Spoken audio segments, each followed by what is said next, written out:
Hey!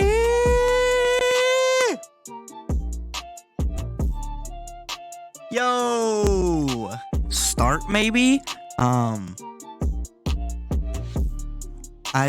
not gonna lie. I don't even have a good comeback locked and loaded. Usually I can come up with something pretty good off the spot, but I don't know. I didn't have anything. So, you win this round. Start maybe? Yeah, my bad. Here we go. Just for you, Lance. Let's get it. 3, 2, 1. What is good, ladies and gentlemen in the chat? It's your boys, Kyrogus and Czar_nasty on the mic, ready for week 6 of the NFL Kyrocast. Oh, I thought you were going to say atrocity of a season. Question. Did my mic echo there? Like when I said Kyrocast? Because it's supposed to. You know what I mean? Here. Right here. So, do I sound normal right now, Czar? Do I sound normal? Yep. Okay, now listen to this. Does this give an echo? Hello. Oh, there you go. There's the echo. Look at that. It's doing it? Oh, it's totally doing it. Okay, good. Because I Totally. tried to add that effect to something I said last week, and I was like, oh, that probably sounded really funny or really cool. And then I looked back at the VOD, and then it just didn't switch the voice. And I was like, what the heck happened? Oh, Like, my yeah, button didn't work. That's news to me. Also, the sound alerts should be fixed in chat for both normal streams and Kyrocast streams, so no more Really? spending money on a daggum mother freaking sound alert and it not working. You suck. Nice. Thank you, There you Lance. go. I appreciate it. Right on cue. Right on cue. We're back to business, baby. Back to business. How is it going, everybody? I've been like fighting with my camera because I don't know. For some reason, I don't know when or how I would have changed its angle, but I feel like I did, and I can't get it back where I like it. So I've been kind of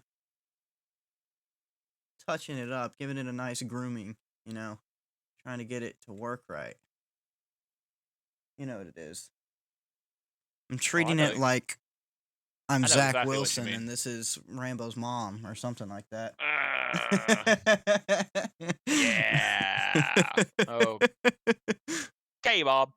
So, Anyways. oh man. Oh boy, where to even start? Also, whoa, Rambo. Dude. Could you not rough the passer? Dude. Stop it. Dude, stop right now. Quit. I know you're thinking about a quarterback. That's roughing the passer. Stop. I'm sorry, man. I was as gentle as I could be. I laid him down on a 15-yard sleep number penalty, bed. automatic, first down. If you don't stop thinking about quarterbacks, you're going to get ejected from the NFL Kyrocast. We don't rough the passer around here, Rambo. Hey, chat. Let's all boo him in chat since he's a referee. Let's all boo him and maybe he'll start crying. Gosh. We don't take too kindly to pass roughers around here. Have you seen that old Kevin Hart clip from when this was a thing a few years ago? Of him, he's on some NFL show, and he's like showing you how to properly sack the quarterback, and he like pulls out a pillow and is like, pick me up, lay me down, read me a bedtime story. Like, it's hilarious. I mean, but holy crap, I guess let's just get into that. I don't really know exactly what to say, but what is going on with roughing the passer? Now, I wasn't watching live when any of those moments occurred, but I did see the clips. The big ones, the big two were Tom Brady getting sacked by the Falcons late in that game, and then it was actually, and I feel like there was a bigger uproar on the call, probably compounded on top of it happening in the Buccaneers-Falcons game, but then it happened again in the Raiders-Chiefs game. Now, the Chiefs ended up winning that game, made a big comeback, so it's not like that call actually significantly changed the outcome of the game. I mean, it was against the Chiefs, and the Chiefs ended up coming back to win, so. But in the case of the Buccaneers and Falcons game, it is extremely plausible that the Falcons almost certainly come out with a win in that game if that call is not made. And it was a very, very bad one. So, like I said, I didn't watch him live. I have seen the clips of him. I don't really have that much to say, honestly, as far as an in-depth thought out analysis or something of it, other than just what are we doing? Like, this is football. When you think football, everyone thinks of football, at least in America, as like the rough sport. Like, you have basketball, you got soccer, you got baseball, but like the huge contact sport where you're just smashing into dudes at full speed. And like a lot of parents like, oh, you can play these other sports, but you can't play football because you're going to get hurt. That's because in football, you're supposed to just be banging into dudes, you know? Like, I don't really know how to explain it. I don't have a well thought out point to make here other than it's football, and I get making the game safer. 100%. I'm not saying we should be putting people's health or lives at risk. I mean, we just had the whole 40-minute video on YouTube from last week about the Tua situation and how that was handled so poorly. Players' health is extremely important, but it's becoming very apparent that they're in attempts to go backwards on what happened to Tua. It looks like they're going to extremely overcompensate on how they're going to have the refs call these games. Because the Tua situation, everyone went up into a frenzy. The whole football is too dangerous fad sparked back up. Everyone talking about that Will Smith concussion movie, the CTE, all that being thrown around. People wondering if Tua's career is in jeopardy. And so the NFL immediately responds by tightening the reins on, even though it should be on like concussion protocol and how coaches and medical staffs handle those situations. The only apparent change we are able to see as of, the short time since the Tua stuff happened is referees changing how they call roughing the passer, and so far it has been atrocious. Absolutely terrible. It's like you can't even sack the quarterback anymore because all you have to think about when you're going to hit him is, what can I do here to not get called roughing the passer? I mean, in the Falcons-Buccaneers game, that dude literally just wrapped Tom Brady up in a bear hug and just rolled. Literally the most standard tackle I've ever seen in my life. He didn't crush him. He rolled. You could see him even lift his weight off of Tom as he rolled too to make sure he wasn't crushing him. And roughing the passer. 15-yard penalty. Automatic first down. Freaking Boger or whatever his name is. Yeah, that dude constantly talks like he has a freaking doo-doo hanging out his butt. Regardless, yeah, I don't really have much else to say about it, honestly, though. It seems pretty cut and dry to me what most people should be thinking about this, which is, are we still playing football? Obviously, I think this is a little bit of an overreaction and a little bit extreme, but I had someone genuinely ask me, they're like, in our lifetimes, is football just going to be watered down to the point that it's just two-hand touch because everyone's so afraid of getting hurt? And I'm Pro Bowl. Pro Bowl? Yeah, the Pro Bowl is the future of the NFL regular season. No, but I think that's an overreaction. I think they are going to fix it. I'm not too worried about it, but it was bad. It was definitely really bad. Now, some people I know... Sorry. Wait. I'm allergic to people who I'm talking about being in my presence. Some people that I know are like, the referees that made those calls should be fined and suspended. I don't think that because I think they're just calling how they're told to. Like the NFL after the Tua situation clearly wanted to tighten the reins on quarterbacks getting hit. And so it's the problem is a judgment call. And if they're being told, and I don't know for sure what they're being told, I'm just speculating, of course. Pretty much all I can do. Speculation is specifically after the Tua situation, they said to the refs, hey, we really need to be on player safety. It's going to be a really bad look for the NFL if we have more players, specifically quarterbacks, going out with serious injuries. So just make sure they're safe out there. And referees are probably taking that. And there are some referees out there. I'm not going to point fingers and say who is this way and who's not. But there are referees out there that genuinely I don't want to say get off, but they enjoy being an important part of the game and getting their 15 seconds of fame and all of that. There are those referees out there. I'm not necessarily saying that's what's going on, but when it's a judgment call and it's not just you look for this to happen, if it happens, cut and dry, blow the whistle. When it's a judgment call of was he being too rough or not? It's just a recipe for a situation like this where a lot of people are upset because someone had poor judgment in a split-second decision they had to make. So I don't think necessarily it's the fault of the individual refs because I think as an association, I think the NFL and is telling the ref. I think the NFL probably told the referees to be more mindful of roughing the passer and things like that. I'm guessing that's what happened. I don't know for sure. That's the explanation that makes sense in my mind, but I don't know for sure. I'm going to give the floor over to Rambo because I know he has lots of thoughts on this. Woo! All right. A few things that may not be so quick in the long run. All right, where do we start? All righty, Roo boys. So I agree with Kyrogis. It's a massive overcorrection. Tua's situation was bad. They're trying to make sure it doesn't happen again. But like a lot of people do when something doesn't go their way, there's a massive swing on the pendulum from one side to the other, and both sides have their problems. So, Jat, I'm gonna be honest. I was the one that said they should be fined and suspended. And Kyrogis, he forgot something. No, wait, I really? said, It was I you? said, I was talking about I. somebody else. Oh, I said that too. I Here's technically what I said. I said they should be. I may have said fined. I said they should be suspended without pay. So in the long run, I guess same punishment. But listen, the Jerome Boger call on Grady Jarrett in the Falcons game, that was bad. But what I'm gonna go after is Carl Cheffers in the game last night. And here's why. I was watching the game, and I was sitting there, I was watching it intently on my nice leather couch. Everyone else in the house wasn't, but they were kind of passing through.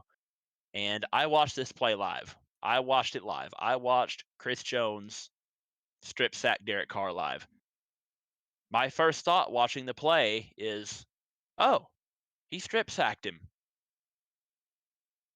So not only, That's a chat, very here's the thing. elaborate thought. I mean, I thought it was just that cut and dry. Yeah.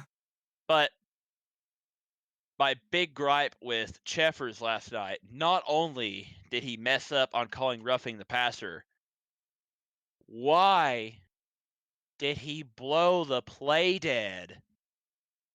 That's That weird too. he messed up twice in one play. I called Carl Cheffers a clown on my Instagram story last night, and dadgummit, I stand by that claim. He messed up Bruh. twice in one Bruh. play. So now, now that I'm now that I'm venting like a cheap AC unit, um, so I am not happy with Cheffers. I'm also not happy with the other officials that were there because if any of y'all watched the game, it was not a quick call either because Cheffers met and he convened with 3 or 4 other officials, and after 30 seconds of talking it through, he's like, "Yeah, I'm going to call it." And I was like, "Why? Why would you call it? It was a strip sack, A.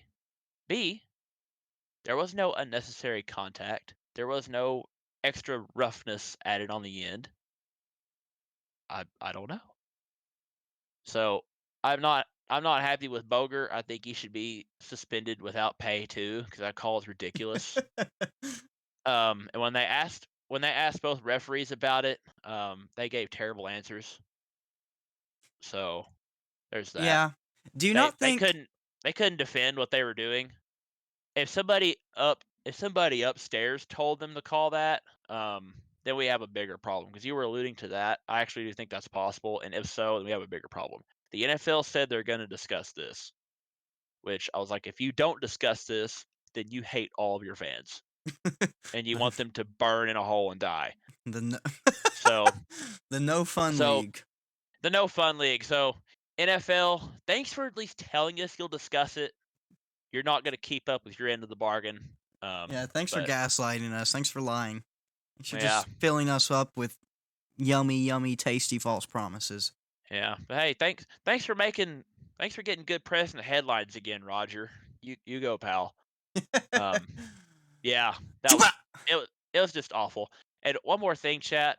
This is not the first time this has happened. I think we're just fed up at this point because when they threw the flag, Aikman and Buck, they had no idea what the flag was for. They had no clue. I looked at my parents and I was like, y'all, look, he's gonna call roughing the passer because he laid it on top of him. 30 seconds later, he calls it. Just like I called it. Chat. It's not only was it a bad call, but we've come to expect it at this point. That's how you know you have a real problem on your hands, Roger. Might want to get that fixed.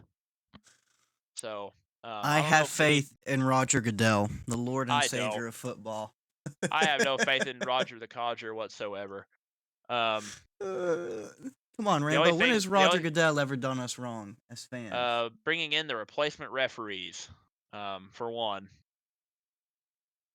Need I say I don't more? know. I don't know. I That's a rabbit chat, hole. chat. What if we go back to the replacement referees? What if we have that? Would the replacement referees have called roughing the passer? No. That's how ashamed I am that Boger and Cheffers are going to get no punishment for this. They're going to get off the hook, no problem. I'm only I am. saying that they shouldn't be punished if they're doing what they're told to do. But if it's straight up just they weren't told anything, it's just in light of the recent events, I feel like they had to have been told something about quarterback safety, and that's why they're jumpy on that call.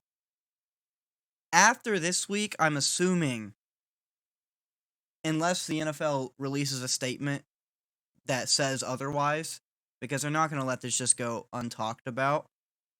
I hope But not.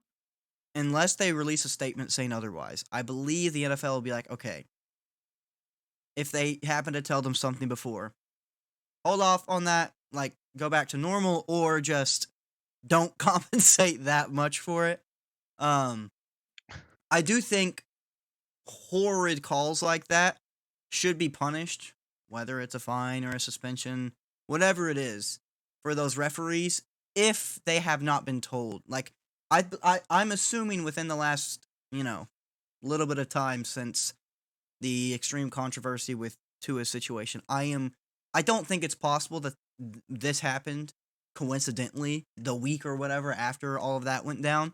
So I am assuming the referees had to have been told something by the NFL to be more on the lookout for that. That has to have happened in my opinion. It's I'm, fair, eh, it's possible, but it's very unlikely to me that this this is just not the first coincidentally time. happened. I know it's not the This is first not the time. first time this has happened, and every time as a former lineman, it drives me nuts.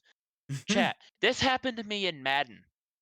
I would dive for the quarterback's knees, take him down, loss of 7, random flag in the backfield. Guys, the Madden glitches are appearing IRL. We have a problem. Somebody's got to do something about it, man. I'm trying to keep my cool, chat. I'm trying to be cool, calm, and collected, Chat. composed. Hold on, chat. Hey, stop That's roughing the awful. passer. If you don't stop it right now. Lance, Uh, I see you. I see you. You're thinking about a quarterback in there. Lance, I know you're roughing the passer right now. Stop. Stop doing it. Chat, if you oh don't yeah. stop roughing the passer right now, I swear I'm going to give you a 15-yard penalty, and I might even eject you next game. What are you gonna do, Lance, I'm going to Kyrogus? take his head off. Stop Are you roughing gonna? the passer. What are you gonna do, Kyrogus? Are you gonna cry? Are you Did gonna a ref cry like? cry? Is that why you're saying that? I didn't see that. Oh, I will post the video into the Kyrocast Discord after this episode. Yes, Carl Cheffers did indeed cry after getting berated by some very passionate Chiefs fans in cringy suits. I got to see Um, this. What's his name? his name is Carl Cheffers. And chat, if any Charles of y'all, Jeffers crying. Carl Cheffers, chat, if y'all have ever been to Arrowhead, y'all know what I'm about to say. If you haven't been to Arrowhead, you need to go. Those fans there are insane. I They're can't find the loud. clip. They're not gonna show it. You really think the NFL is gonna let that get out? You gotta go to the meme pages, my dog. Well, yeah, I'm looking I'm on pretty the sure I found. internet. I'm pretty sure I found it on at NFL memes underscore IG. I'm pretty sure that's where I found it on Instagram. You can look that up. Shout out Hold to on, an hold on, hold on. incredible So, page. it's taken down. Hold on. Of course it was. Wait, was it like in the middle of the game? It was in the middle of the game. I'm pretty sure it was either Was at it the end of during the. a call? It was at the end of the second half. It was. He called. He called a timeout and he was waving his hands. He was kind of trying to hold back tears by the sidelines. It sounded like a very elongated voice crack. That's amazing. Oh, wait, I think wait, wait. Okay, hold on, hold on. I think I might have found it. Hold on. if you find it, try to pull it up because I'm pretty sure he actually cried.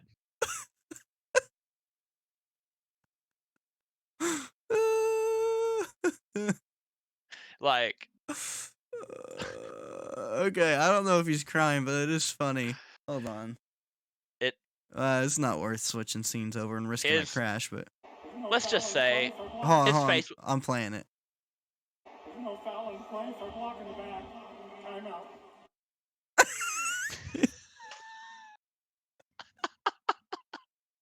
It does sound like he's Like crying. That's hilarious. Man is petrified to call a penalty on the I Chiefs. would have thought it was a long. I would. He wouldn't even call it a penalty on the Chiefs. He's saying there's no foul on the play. I'm pretty sure. And then he called. He's like, okay, some team called a timeout. You still getting lit up. Oh my gosh. I will say though, the Chiefs fans are wild. That was right before halftime. They threw beer at the Raiders players in the tunnel, which chat. What the one time I went to Arrowhead, they were playing the Raiders. They hate each other, and so if there was one game to not have a bad call that could have really determined the outcome, it was this one. And then it was like the shortest halftime ever. They come out in the third quarter. They are still letting them have it. They let them have it for 20 minutes. The fans were chanting "Ref, you suck," and their backup kicker drilled a 59-yarder. The The Chiefs are game was so good. the game was insane. Oh, Oh my if you want gosh. to get to the actual football, that's a segue. 59 yards at the half after a terrible roughing the passer penalty. Like, dude, If your backup kicker is hitting a 59-yarder gosh, in a it was. game, that's nuts. He barely made it though. If it was a yard shorter, it would have doinked off the crossbar. Yeah. So probably like he could have Justin Tuckered it from when he did that from 66 against the Lions last year, maybe. But so it was a wild game. So I'm just Lance. I'm just seeing your message. I know you put that down there. um, but yeah. But other chat, we've kind of started this off on a negative note, but I actually thought the game last night was super fun to watch. Yeah. Devontae Adams balled out. Josh Jacobs balled out. Kelsey had basically no yards, but he somehow still balled out. He's the Yeah, guy, when we go to react to all the games, I'll talk about all those stats. dude. But But rip oh that man. cameraman. Devontae Adams pulled out the hit Okay, stick. okay. Chat. I'm gonna go on another soapbox. You ready? Oh So gosh. I'm gonna place blame on both dudes. And why would I do that? You ask. Well, let me tell you. So Devontae Adams shoves the dude. Disappointed after he claps Hunter Renfro on the left hash. Should you be frustrated? Yeah, it's okay. It's good to be frustrated. Don't push the credentialed cameraman. You really think the dude that's old, wearing baggy jeans and New Balance Father's Day heat, you really think he's going to be able to protect himself with a huge camera? No, don't shove the guy. He's just there doing his thing. Now, Devontae apologizes verbally and on Twitter. I'd say that's pretty good, chat.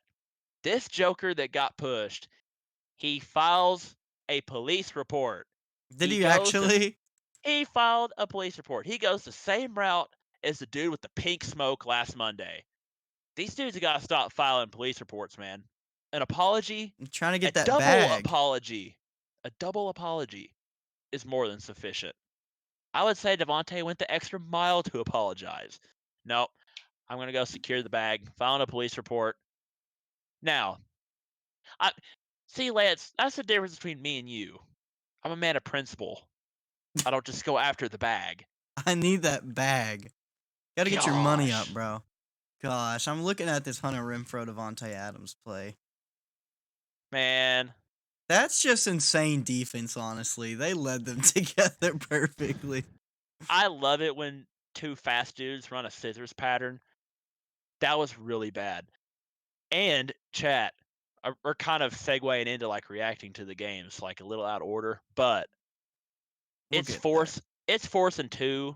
Josh Jacobs, It was he's 4th played and 1. insane. It's 4th and 2, 4th and 1. It was basically no yardage. Josh Jacobs averaged like 6 yards a carry last night. Give him the ball. Yeah, Give him Josh the Jacobs ball. was insane. I lost my fantasy, not in our league. Oh, we'll get to that too. But I lost in fantasy Oh no. in a different league because Josh Jacobs. Oh, I had Adams and Jacobs in my family league last night. And So did you chef's score like kiss. 590 points? No, I scored 220 something. Dang, I that's a think I lot. scored 220. It is still a lot for our league, but a good score is like 200 plus or minus 5. But yeah, so it was a fun game to watch. But a lot of storylines in one night. A lot of storylines in 24 hours, honestly, because a wise man once said yesterday, the roughing the passer call on Grady Jarrett was the worst call ever for a 24-hour time span. Yeah, And that's then, funny. yeah. But anyway, I don't know. If you want to start reaction to games, I say let's go for it. Because there were some pretty wild games aside from that one. And there were Yeah, some I'm real trying to shockers. think. But Even on the weeks, because I haven't structured out or shows any since week 1. But this was the first week that I went into it feeling like I just like had nothing to talk about. I was like, other than the roughing the passer thing, I was like, did anything interesting really happen? Now there's some stuff coming up. Like I'm excited to talk about the upcoming games. But I'm trying to think if there's anything else I wanted to talk about besides the roughing the passer. oh man. What else? Chad, biggest thing I saw this week is there were a lot of disappointments from Yeah, what we'll I get to that saw. too. It's like I guess I do have some stuff in my head. I'm waiting to save till we start reacting to games. I'm gonna pull up the week 5 games, and I guarantee you something will trigger in my head because I have lots of thoughts Hey, daily. Clophus, how's it going? Oh, Clophus, also Rambo. what up? Do you have like a lamp or like a closet light or something? It's not bad, but your face looks a little dark. How's It's that? really not bad if you don't have anything. Is it better now? I don't think it changed at all, but it's okay. Do you normally have another light on? Oh wait, how's that? If I turn on the closet, I don't know. Chat, does that look better? I mean, there's more chat, light what do you now, but think? it's like, I don't know. Chat, I Closet brought home light a on really. or off? Or is It that is lamp? Whatever it is. it is currently on right now. I have the closet light on and this little lamp. Chat, I'm using like this tiny little college student lamp. Heck yeah. Rainbow, turn your light on. It is on, Lance. Oh wait. I think it looks better now. Whoa. Whoa, that's a lot. Whoa. Whoa. There you go. Nice. How's it going, Clovis? If you're still here, thanks for Chat, saying I'm hey. just here to brighten your evening, okay? All fine? I'm glad to hear it, Clovis. I'm glad you popped in the chat. I do appreciate it. Here, I can keep the closet light on if needed. It's actually it's kind of a vibe. I kind of look like Harvey Two-Face, but it's okay. Yeah. Talking about Rambo's light. Nice. All right. Good Well, to go. are Rock and you roll. doing fine, Clovis? Clovis, how are you? I want to know He's how gonna you're be doing. he's gonna be doing fine because he's here. We have fine vibes. We can't give off anything else. So if you're Yeah. not doing fine, just join us. Clovis, I know Clovis Oh, said at the beginning of the semester it was going to be a busy time for Clovis. dude. College is an L, man. I don't know if I don't remember what Clovis said they were doing, but said for some reason or another. I can't remember if it was something like school or if it was a Man. new job or something. Mine too. Ooh. I'm on my week off. Heck yeah, that's good. Oh, Hope you're nice. enjoying it. Weeks off for a blast. But yeah, Whoa, man! How did I forget? We gotta talk about the primetime players over in Broncos country. Gosh, I feel like well, it's we're been going so to long hold since on. I'm looking at the Ooh. games. I'm waiting to talk about the games till we officially start our reacting to games segment. Just Man. making sure there's nothing specific and not just game related. But it's all good. We can just get into it in a second here. The only game I didn't get to watch was the Giants and Packers. When the teams are playing in London, I've probably caught like 1 or 2 London That's games funny ever. because that's like, well, I guess I didn't really watch that one anyways. I turned on like the very end of it when I got up. But I wanted to watch it. That kind of shocked me too, but initially, but now that I've sat and kind of thought about it, I don't know, guys. I think Saquon's back. dude, he's I, been back. I I think we have like the confirmation now. The Giants are 4-1 for the first time since 2014. Dable's hyped. Okay, He's let's telling just everybody, start "Let's actually go." talking about the game since we're digging into that stuff. Dude. Let's talk about week 5 of the NFL season. Now, can dude. we switch scenes safely? Here we go. There's only one way to find out. Moment of truth, ladies and gentlemen.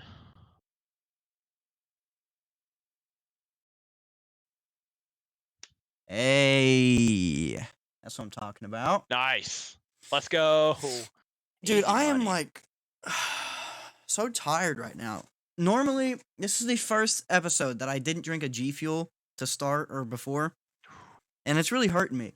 But I slept decent last night, and I took a 2-hour nap this afternoon to recharge. Because I usually take a nap on Tuesdays when I get home from classes because I never ever sleep. Good. G Fuel addict. I need to start losing so the Razorbacks can win. They just Yeah. flip flop. That's funny. Chat, I thought about wearing a Razorback hat today, but I'm not really a big superstitions guy. I'm still scared I'm going to jinx it, though. Man, We lost that's 3 in a all. row. Season's over. Nah, we got to win 3 more, and then we're bowl eligible. No one cares about bowl games. I care Hey. about making the college football playoffs and nothing else. Hey, And that's why I hate chat. college football. Chat, we'll go to the Cheez-It Bowl. Let's go. We'll go to the white cheddar Cheez-It Bowl. White cheddar Cheez-Its are fire. No, the regular Cheez-Its are better. Sorry, chat. I probably agree, but the white cheddar is still fire. Yeah. Not as fire as the regulars. They're the best Cheez-Its. The Liberty Mutual Auto Insurance Bowl. Dude, Lance, do you remember the Kraft Fight I Hunger want to Bowl? play in the J.G. Whitworth 877 Cash Now Bowl. Gosh. Man. Chat, there was a Jimmy Kimmel Bowl last year. Do y'all know if that's still a thing? Can somebody look that up for me while I hope Kyrocast it's is getting ready to not. talk about games? Because, gosh. They got a bowl game for... They got a bowl game for everybody. They got a bowl game for the players' moms and dads and aunts and uncles, you name it. They get to play in a bowl game. So, All right. Let's just do this. What a time to be a football fan. Let's just do this. Does that look good? Man. Yeah, that's good. Colts and All right. Broncos. Man. Thursday night football. The Indianapolis Colts and the Denver Broncos. This game is in the running for worst football games of all time, and it was so bad. Now, I know one of the commentators presented this idea, and it was immediately disagreed with. The amount of breath coming through your microphone. Just back it up just a hair. I love you. Thank you. Perfect. I gotta take a deep breath, Chad. I'm getting. It's great when you. It's great when you are talking. It sounds great, but then when I'm talking, I just hear in my ears. Chat. I'm sorry. Okay. I gotta let off some steam, like I'm a bull or something. Just. Okay, I know one of the commentators presented this idea and it was immediately disagreed with, but this game truly was so bad that it was almost good. Like, I was not entertained. I wouldn't use that word to describe it, but it was so bad that I was actually it brought like a chuckle to my face. Like, this is so bad. Like, what am I looking at? I didn't watch the entire game, but I almost watched this entire game. I watched all but the third quarter. I watched the entire first half, and then I watched fourth quarter and overtime.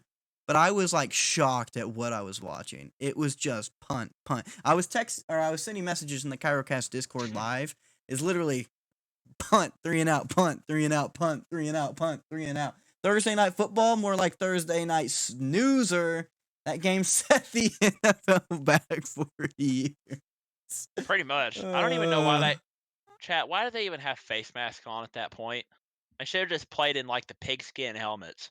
I was gonna say I wanted to see the first no helmets football game. That's the thing. Gosh. And what's the worst about it is some people were like, "Oh, I love a defensive showdown." Let me be clear, okay? Let me be clear. This game was not a defensive showdown. The Colts nor the Broncos have like top defenses in the league. They have okay defenses at times. Their defenses are better than their offenses probably, but these are not top defenses in the league. This was bona fide, far and away, just awful offense. Bona fide both scrubs. sides. They can't play. They can't play. That game was literally football. That was not a defensive showdown. It was a showdown in mediocrity. Exactly. I know we've been talking about we don't like to throw the word mid around because it's kind of cringy and overused, but this was straight up the mid bowl if I've ever seen one. This was a mid off and a half. These are the two most boring teams I've ever seen in my life. Now, chat, to give credit where it's due. Also, let me know for losing bits because my square is red and I hate that. Ooh. I mean, it seems like we're doing fine. Okay. I don't know. I have the stream pulled up. Everybody knows I'm the guy in the chair and I'm the best with technology. So, but yeah. So, chat. The defenses I'm were laughing terrible. at your awkward laugh and then just dead silence and your face went back to straight. You're like, well, yeah. I mean, everybody knows I'm the tech guy. I mean, I admit I was delighted Russ lost. Never liked him, but I picked the Broncos and the Broncos country. Yeah. Could you just ride when I pick you, please? Could you just ride for me for your Uncle Kyrocast, Broncos country? But could you Chad, please just ride? I'll say this: defenses were bad, but Stephon Gilmore made 2 big plays in the end zone and saved 2 touchdowns. What happened to Stephon Gilmore? He went from being Defensive Player of the Year to me never hearing about him ever again until last Thursday. He was no longer a Patriot. He went on to play for the Panthers, and just like everybody that plays for the Panthers, their careers go boo. And then he went and joined the Colts, and he had a decent game. He kind of needed to get some revenge because Cortland Sutton stiff-armed him 3 states away. So he needed to get some revenge, and so he broke up. He broke up a pass in the end zone because Russ cannot throw from within the 5. And he picked off Russ in the end zone because, again, Russ can't throw from within the 5. So there you go. Shout out to Stephon Gilmore. Shout out to Malcolm MVP Butler. for the night. Man, freaking. All right, let's go through these stats. Matt Ryan, baby. Matt Ryan. 26 of 41, no touchdowns, 2 picks. It's insane how bad Matt Ryan looked. It's just everything. There's nothing to even talk about here. Alec Pierce, 8 catches, 81 yards, all right? Pittman, 5 catches, 59 yards, all right? I don't really know what you even want me to say here defensively.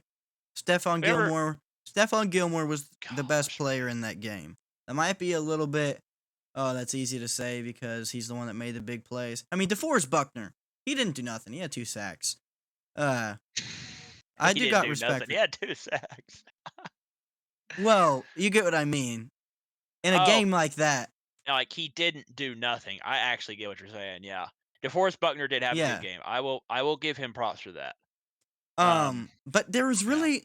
So, yeah, Stephon Gilmore had the 2 big plays. DeForest Buckner had a couple of sacks. But, like, there wasn't anyone that was just, like, taking over. Russell Wilson...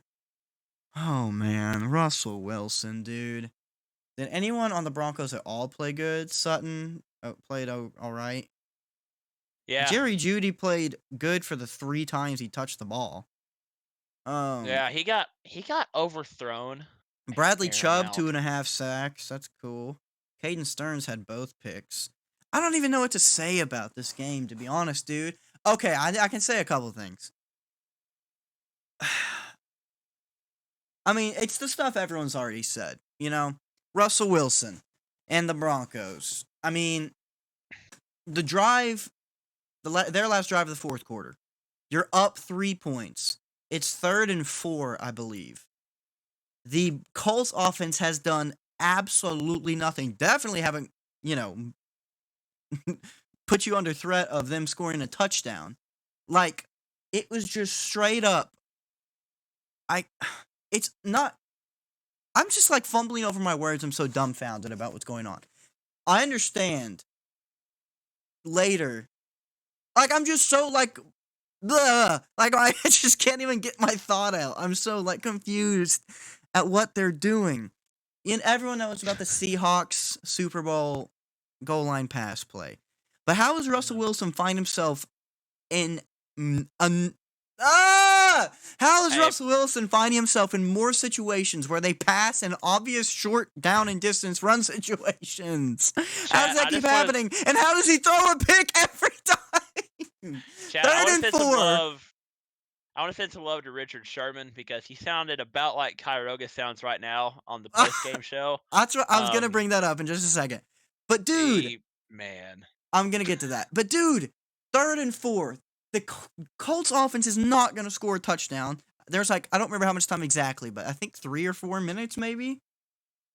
If you run the ball, you either pick up the first and you're still in the red zone, or you just kick another chip shot field goal and you're up 6.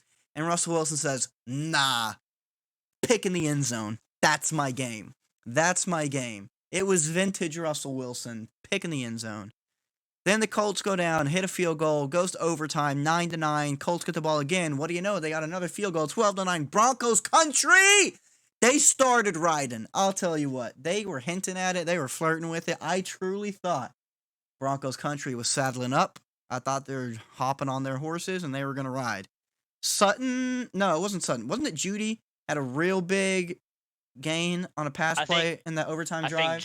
I think Jeudy did have a big game. Well, I think he had a big gain on that overtime drive is what I'm saying. Oh, yeah. I meant to say gain. Yeah. But everyone knows what happens. You get down to the red zone, and it comes down to 4th and 1. You kick a field goal to tie. And I tell you what, I 1000% agreed and do agree with the decision to go for it on 4th there. I would not have kicked the field goal to tie there. If they did that, the game would have probably ended in a tie. But I tell you, I do one of 2 things on 4th and 1 there. Yeah. I do have to give props to Hackett for one thing. He clearly learned from the Seahawks game and was like, all right, game on the line, 4th down. I'm going to put the ball in Russ's hands and let Russ cook. He and the refs both overcorrected this week.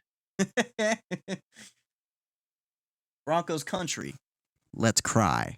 Broncos country, let's die. Broncos country, Russ is blind. Broncos country in week 1, left wide. Like, dude, it's just so bad.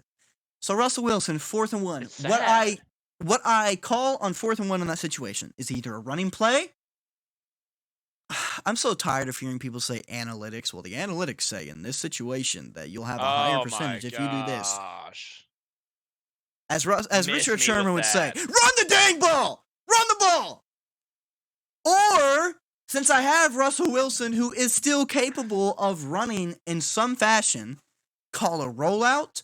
I call a rollout where I have like a running back or somebody running a short flat, and then maybe like a tight end on like a out 5 or 6 yards down the field. So I got 2 options that I'm rolling right with. I could probably dump a quick pass to one of them or just dive for 1 yard on my rollout. I don't call a drop back pass. 4th and 1 on the goal line. It's not like you have a ton of field to work with because you're, way downfield. It's not like you have a ton of field to work with to throw a deep bomb. Calling a drop back pass, you have no time to make a quick throw. So why are you doing that? I don't get it. I don't get the play It's- call. But even still, everyone's seen the screenshots. Russell Wilson had a receiver open on a quick slant on the right side that he just didn't look at. And then he tried to force a tough ball into, I believe, Sutton, and Stephon Gilmore made the play to stop it. But it's absolutely insane to me how this happens. Like, insane. It's actually crazy. I don't get it. Yeah. That was sad to watch. I'm getting Said in tired of chat- thinking about this game again. Yeah. I said, well, I'd I had rather run the yawned. Philly special than have Russ throw from the pocket. I would I agree. rather run the Philly special and have Sutton throw. 'Cause I think Cortland Sutton may have played a little bit of quarterback in high school. I think. Chat, I don't know. Run the dead gum Philly special. Run the dang ball! Rather than having Russ throw from the pocket with a 3-step drop. Or, yeah, if you could just get Melvin Gordon and run the ball. Well, I don't know, chat, because Melvin Gordon and the Broncos running backs, they always fumble at the one. So I don't know. Maybe they would have fumbled. Guys, the Broncos are not supposed to be bad. The NFL is better when Broncos country rides. But they keep falling off the horse. And the horses, like, break their legs and they have to go put them down. It's just a disaster. Broncos country, it's like they're running out of Broncos. Like, they're all frauds. They're like, I don't know. They're like plastic horses. I don't know. But they are not supposed to be bad. But they are. And for all you youngins that might watch this video, for any of y'all that may be becoming young adults soon or still little ones, listen closely. So, when you're looking for a job in the future, you're going to have something called a resume. Don't lie on it. Because then you'll end up like Nathaniel Hackett, and you'll end up in the situation he's in right now. My soapbox is done. Don't be bad. I want to watch this. I don't know if I'll probably get copyrighted for playing this, but I have to see this right now. Hold on. And the Broncos play on Monday night. We have another Broncos primetime game. Ryan Fitzpatrick and Tony Gonzalez. Okay. Just show me Richard. Well, first off, you're winning the game by 3 points. You're in a goal-to-go situation. It's pretty quiet. All you have to do is run the football. You're going back to regulation. I'm going back to regulation. They had no timeout. You run the ball. The game's over. But instead, you put the ball in his hands, and after Sutton. Right, so at that point, there was 2 minutes and like 19 seconds left. You mentioned the Colts don't have any timeout. You need to run the clock out. He is just seething. My man is dying inside. Dude, The freaking Vietnam flashbacks are going off in his head.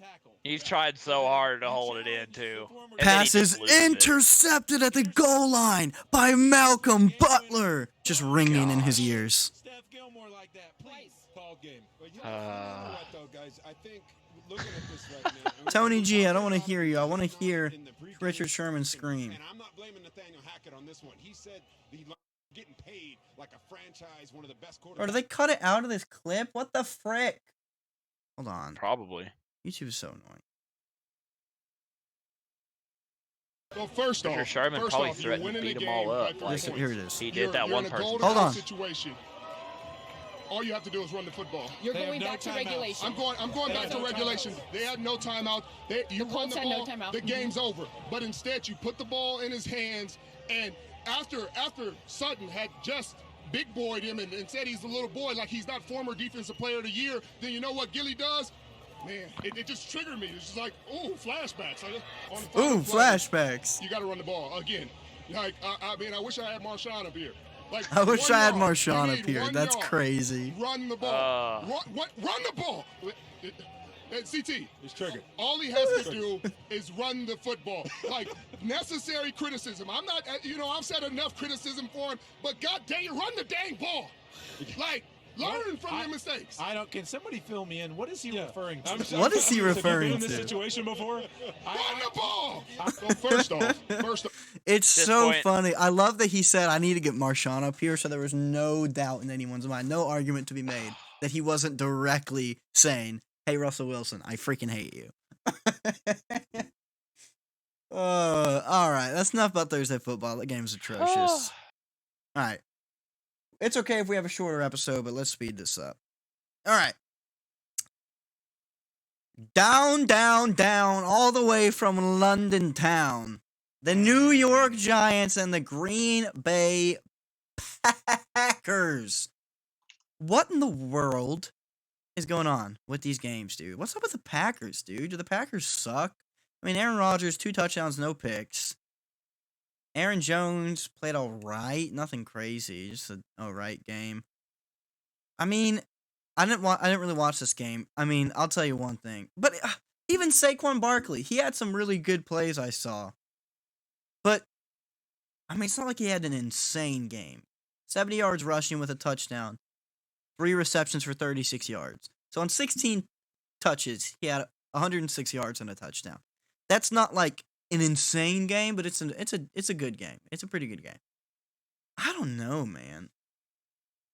I couldn't tell you what really happened with this game from looking at the numbers. Daniel Jones got bloodied and got back in the game and did all right. I didn't hear about that. Again. Let's talk about. I'll say this: Daniel Jones didn't make any mistakes. It seems like his completion percentage was pretty high. No picks, no fumbles. Wamposaurus, he watched the game. Did Daniel Jones fumble the ball? Because he is notorious. There's no turnovers by either team. Wow, he's notorious for having them butterfingers. So, I don't know. I guess the Giants just came to play. I will say not the Broncos. Gosh, I think of bad performances, and I immediately go to the Broncos. Chat. The Packers got to have more of a rushing attack than that. You got Jones and Dillon in the backfield. Yeah, they should have fresh legs. You got to have more yards on the ground than that, or else you're not really going to win. Especially when you're in London. I don't really know what the crowd makeup was there, but I'm pretty sure it was somewhat split. So you're not exactly with home field advantage over there. All right, changing the subject a little bit. This is a question that I want to pose. Just something I want to pick everyone's mind at a little bit. I'm intrigued. Could the notorious NFC least actually be the NFC most?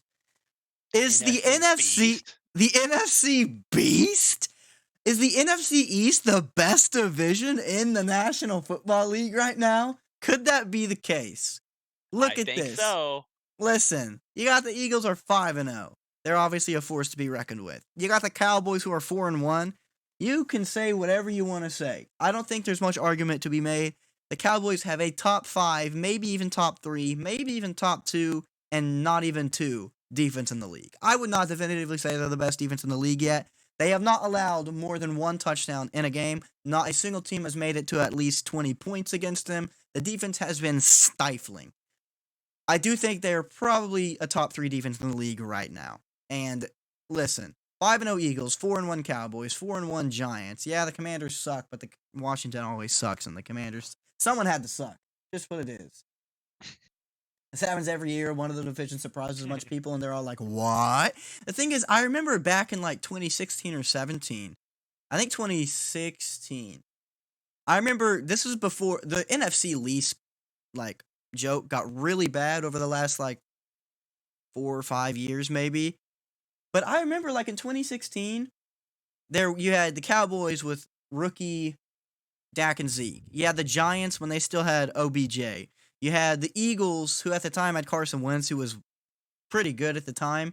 And then the Eagles, a year after, ended up going on to make the Super Bowl. I remember genuinely hearing people saying that the NFC East was the best division of football like 6 years ago, 5-6 years ago.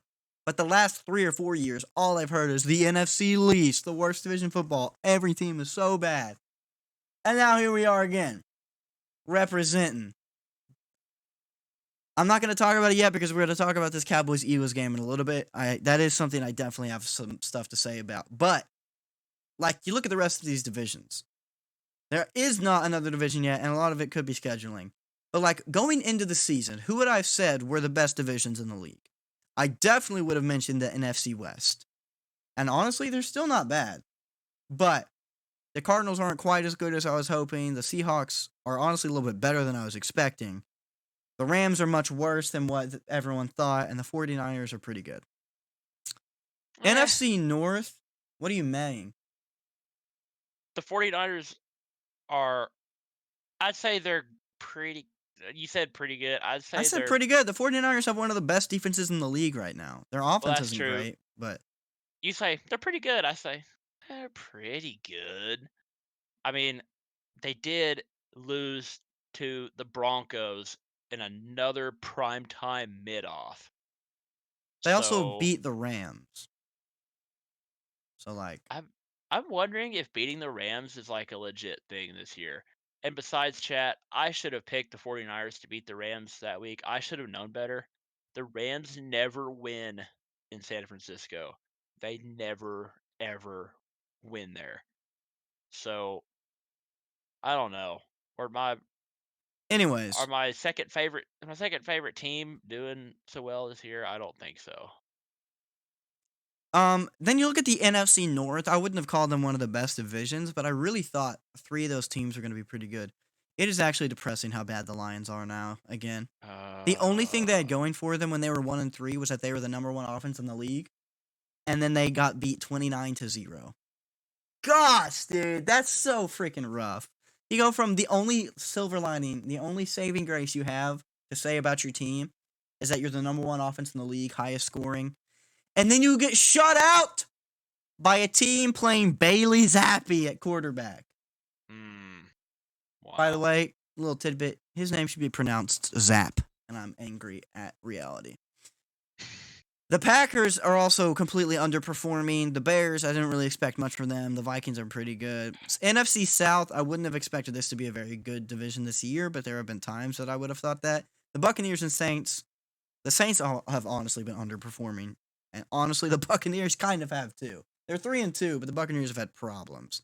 So, not much I could say there. Some people might have said the AFC East a couple weeks ago with how amazing the Dolphins are playing. The Bills are the number 1 team. The Jets are 3-2. That is the most inflated 3-2 I've ever seen in my life. The Jets are terrible. Somehow, they are terrible. Somehow they put up 40 frickin' points on the Dolphins in a divisional win. And then the Patriots have Bailey Zappi playing. So this division is not good. Bills are insane. Everyone else pretty much sucks. And when I'm talking about like the best divisions, obviously the Bills are better than all 4 of the teams in the NFC East. But like Cowboys and Giants are putting in work. AFC West. This is probably of all the divisions preseason, I would have said AFC West is the best division in football. Chiefs, Chargers are supposed to be great. Broncos are supposed to be a lot better. Raiders are supposed to be a lot better. Chiefs are not disappointing, except for losing to the Colts. Chiefs should be 5-0. But other than that, AFC North, they're another one of those divisions. I think pretty much how I feel about every division is that every division is honestly all right, pretty good. They have their bad teams, but every division as a whole is pretty decent, except for the AFC South. Like Titans, Colts, Jaguars, Texans. Now, preseason, I thought the Colts were going to be good.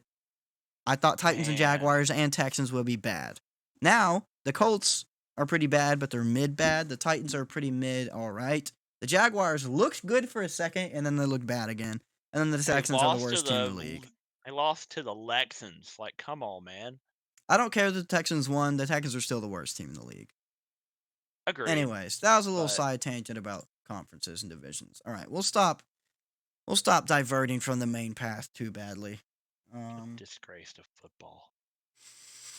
Yeah, we don't even really necessarily need to talk about every single game specifically. Lions, Patriots, we said what we said about that. Freaking the Lions, I feel so sad for the Lions. I wanted them to be so good this year. I knew they weren't going to be so good, but I wanted them to like be in the hunt for a wild card playoff spot. And after some of the losses they're taking, I don't know if it's possible. Now, they were losing by just barely in a lot of those games, putting up all these points. And I understand Patriots. The Patriots are a very smart, well-coached team. You got Belichick, one of the, well, probably in my opinion, the greatest coach ever, and he's defensive-minded, so the Patriots' defense is always going to be all right. But how do you go from being the highest-scoring number 1 offense in the league to getting shut out against the Patriots? I just don't get that, dude. Especially when the Patriots, I understand Bailey Zappi third string is on offense, but like your quarterback play will affect the entirety of the team, and how the offense plays will affect how the defense is able to play. But yeah, I mean the turnover battle is just 2-1. Like it's not even that bad. That's not an excuse to get shut out and give up 29. I don't get it. Sean McVay deserves all the praise in the world for getting Jared Goff to the Super Bowl Maybe. because he's just not. I honestly can't even remember anyone who was on the Rams offense that year. Dude, they had Goff, they had Gurley, they had Brandon Cooks. Todd Gurley was hurt that year, wasn't he? That was like his last year, and he started to kind of get the arthritis in his knee. But I dude, knew there was someone. There would be someone who's going to say that Belichick has only had a good record when he had Tom Brady. Check his coaching record pre-Brady. I don't want to get in that discussion. Bill Belichick is still the GOAT coach. It's out there. In all of football or in the NFL? I don't even want to talk about college because Saban sucked in the NFL too. So, who's really to say? Who's really to say? Man. So all right. What Chargers, Browns. I do want to talk about this for a second. Chargers, Browns.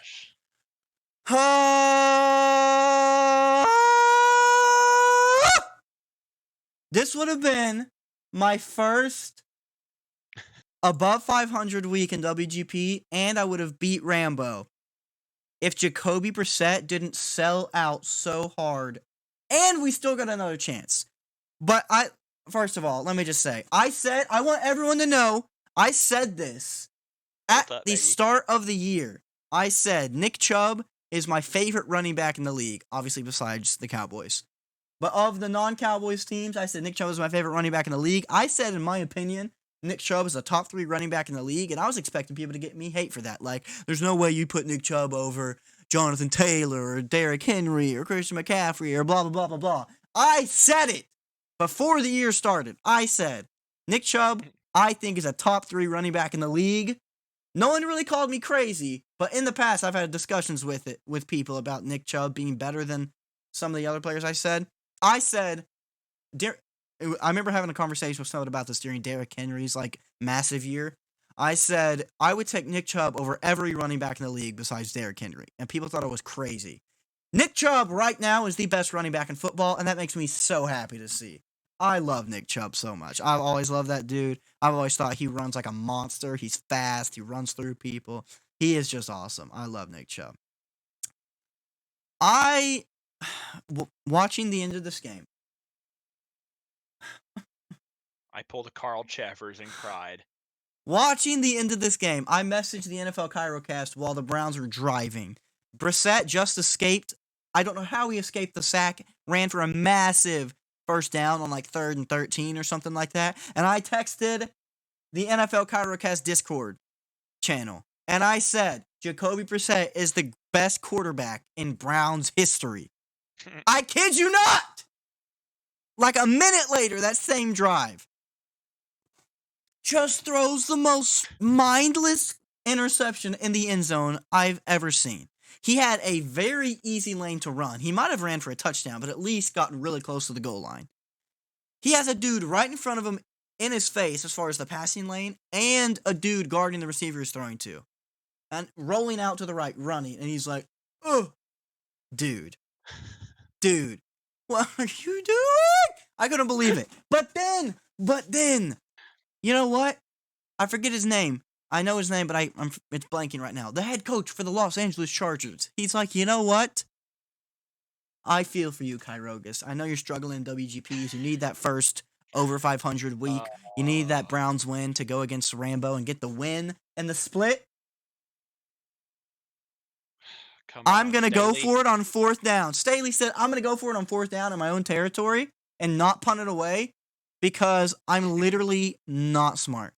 Now, I don't even really remember what they called, but I remember thinking, not a horrible thought process, what he was trying to do. But again, that stupid analytics argument, I'm pretty sure that was his excuse, was, well, the analytics say in that situation, you have like a 55% chance to get shut up, dude. Punt the ball if you're being smart. But I was so happy. I was like, yes. And now the Browns are going to get a chance to win the game on like a 40-something yard field goal. Not even I think it was that, but not even a very far field goal. And your kicker hadn't missed all year. It was my moment. I knew it. I could feel it right there. I'm going to win the split. I'm going to beat Rambo this week in WGP. I'm going to have my first week of being over 500. And he missed! I don't even want to talk about it. That just made me so upset. I literally got in a bad mood when he missed that kick. Well, my bad mood started when Brissett threw the pick, but then my hope got reignited like a fire when they got the ball back. And I was like, they're going to get this field goal and win the game. I'm so happy. And he freaking missed. I literally was in a bad mood for like 20, 30 minutes after that. I was like, you know what? My life is a joke. Moving on. What were you going to say? Jacoby Brissett is the greatest quarterback in Browns history. Next thing down. This is when the all cap starts.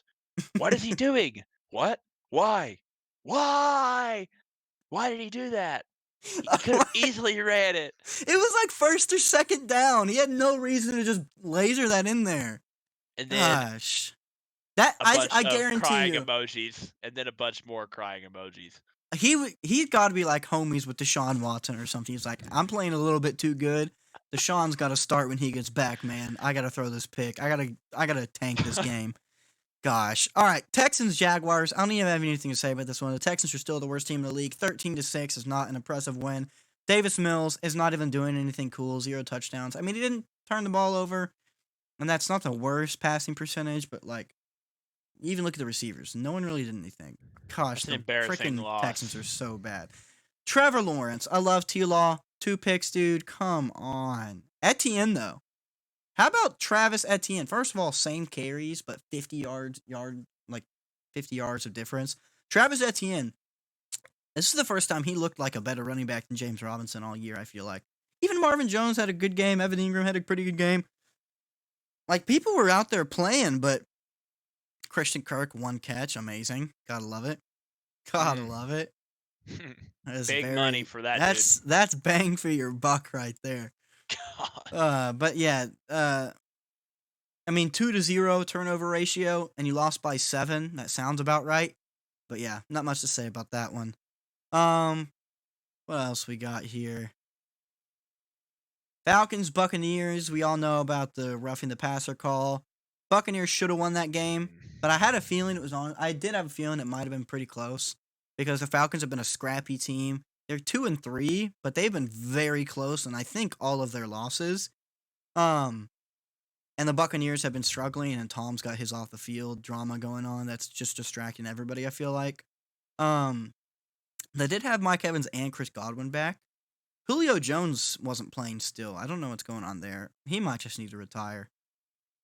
Like Brady. Brady, I wouldn't say that yet. Steelers, Bills. I am very sad to say I'm going to have to retract my statement that Kenny Pickett was going to be the greatest quarterback of all time because he was incapable of throwing an incompletion. I have to retract that statement because he threw 17 incompletions against the Bills. When you ride with Pickett, the defense picks it. Come on, dude. He threw one pick. No tutties. He should have had one. He had one pass that the guy completed and got down to like the 1. He should have got his touchdown there. Man. It was a very rough game for the Steelers. I feel bad too because like, look at this receiving. Like, Pickett was getting the ball to all these guys. Pickens, Deontay Johnson, Claypool, like 5-6 catches for all of them around 50 yards. Like, that's not bad at all.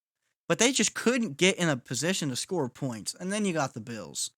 A lot of people are like really hoping and dreaming that Lamar Jackson will find a way to get MVP. But when Josh Allen is throwing 400 yards and 4 touchdowns every single game, you don't even have a chance. Josh Allen is playing insane. And then you've got the man, the myth, the greatest receiver of all time. Gabe Davis with a Randy Moss stat line. 3 catches, 171 yards, 2 touchdowns. Averaging 57 yards a catch. Dude had I wish he didn't even get a 3rd catch because dude had a 98-yard touchdown and a 62-yard touchdown. And then Stephon Diggs still had an amazing game. Like, dude, Yeah. freaking nuts. The Bills are just amazing. And that Steelers defense, I get, we've been talking about it. They're still without TJ Watt, but that Steelers defense is nothing to turn your nose at. That Steelers defense is good. Don't let anybody tell you different. But the Bills are just that awesome. And that's just what it is. I also think the Bills should, well, I don't know. I won't go that far. Dolphins, Jets. Listen, the Dolphins They never give had up a 40 chance. points to the Jets. Like, how? I haven't seen that in like 10 years. I How said do it you- last week. I said Miami should be scared because Zach Wilson's playing in front of his hometown neighborhood moms. I love, how did they put up 40 points and he didn't have a touchdown? Okay, he had a rushing touchdown. He had one rushing touchdown for like a yard. But dude, that doesn't count. How do you put up 40 points with no passing touchdowns? That's nuts. These Andy had these stats do not indicate a 40-point game 2 catches, at 100 all. yards. Yeah. It looks like they barely even had any kind of a passing game. Their 200 running yards backs isn't played. nothing, but dude. Their 1-2 punch in the backfield looked great. Brees Hall, Ed Carter went insanely. Also, what's the deal? Is Raheem Mostert the guy at running back for the Dolphins? I guess he's the guy. Edmonds didn't do jack. I saw Mostert get a touchdown, and I was like, Edmonds had 1 carry. Yes. I have Mostert on my fantasy team, but I haven't played him once, and he's had a good last 2 games because I thought he was the backup, but he's been balling. So that's nuts. I had Mostert and Pollard that I didn't play in the league that I lost. I also think I won if I played either of them. Because I played T. Higgins, who they said was questionable, not out, and then he just didn't have a catch. So I don't know if he played or not. I didn't watch that game. But yeah, the Dolphins, I don't understand how you put up 40 points to the Jets, especially when it wasn't even Zach Wilson doing it. So I don't even know what to say there. But Dolphins, it really sucks everything that happened with the Dolphins. But man, they were on top of the world for like 2 weeks, and now they are just done. So that sucks. the Jalen Waddle hype is over, boys. They're stuck with Skylar Thompson at quarterback. What happened to Jalen Waddle? He doesn't have a good quarterback anymore. Well, yeah, but I mean, that doesn't he mean was my anything's he's on my him. dark horse. He's my dark horse of fantasy player of the year, and now you can only get the ball to Tyreek Hill because he can juke anybody. That is a great receiving core. Tyreek Hill, Mike Gesicki, Jalen Waddle, Cedric Wilson, and Raheem Mostert, who's a super fast running back who you can do some pass plays with. They have the weapons. But yeah, when you have Skylar Thompson playing, like Teddy Bridgewater, that had a shot. He had 1 pass attempt. Did he really get hurt on like the second play of the game? He did, and he got called for intentional grounding in the end zone. So on the first play, he got hurt. There was a safety.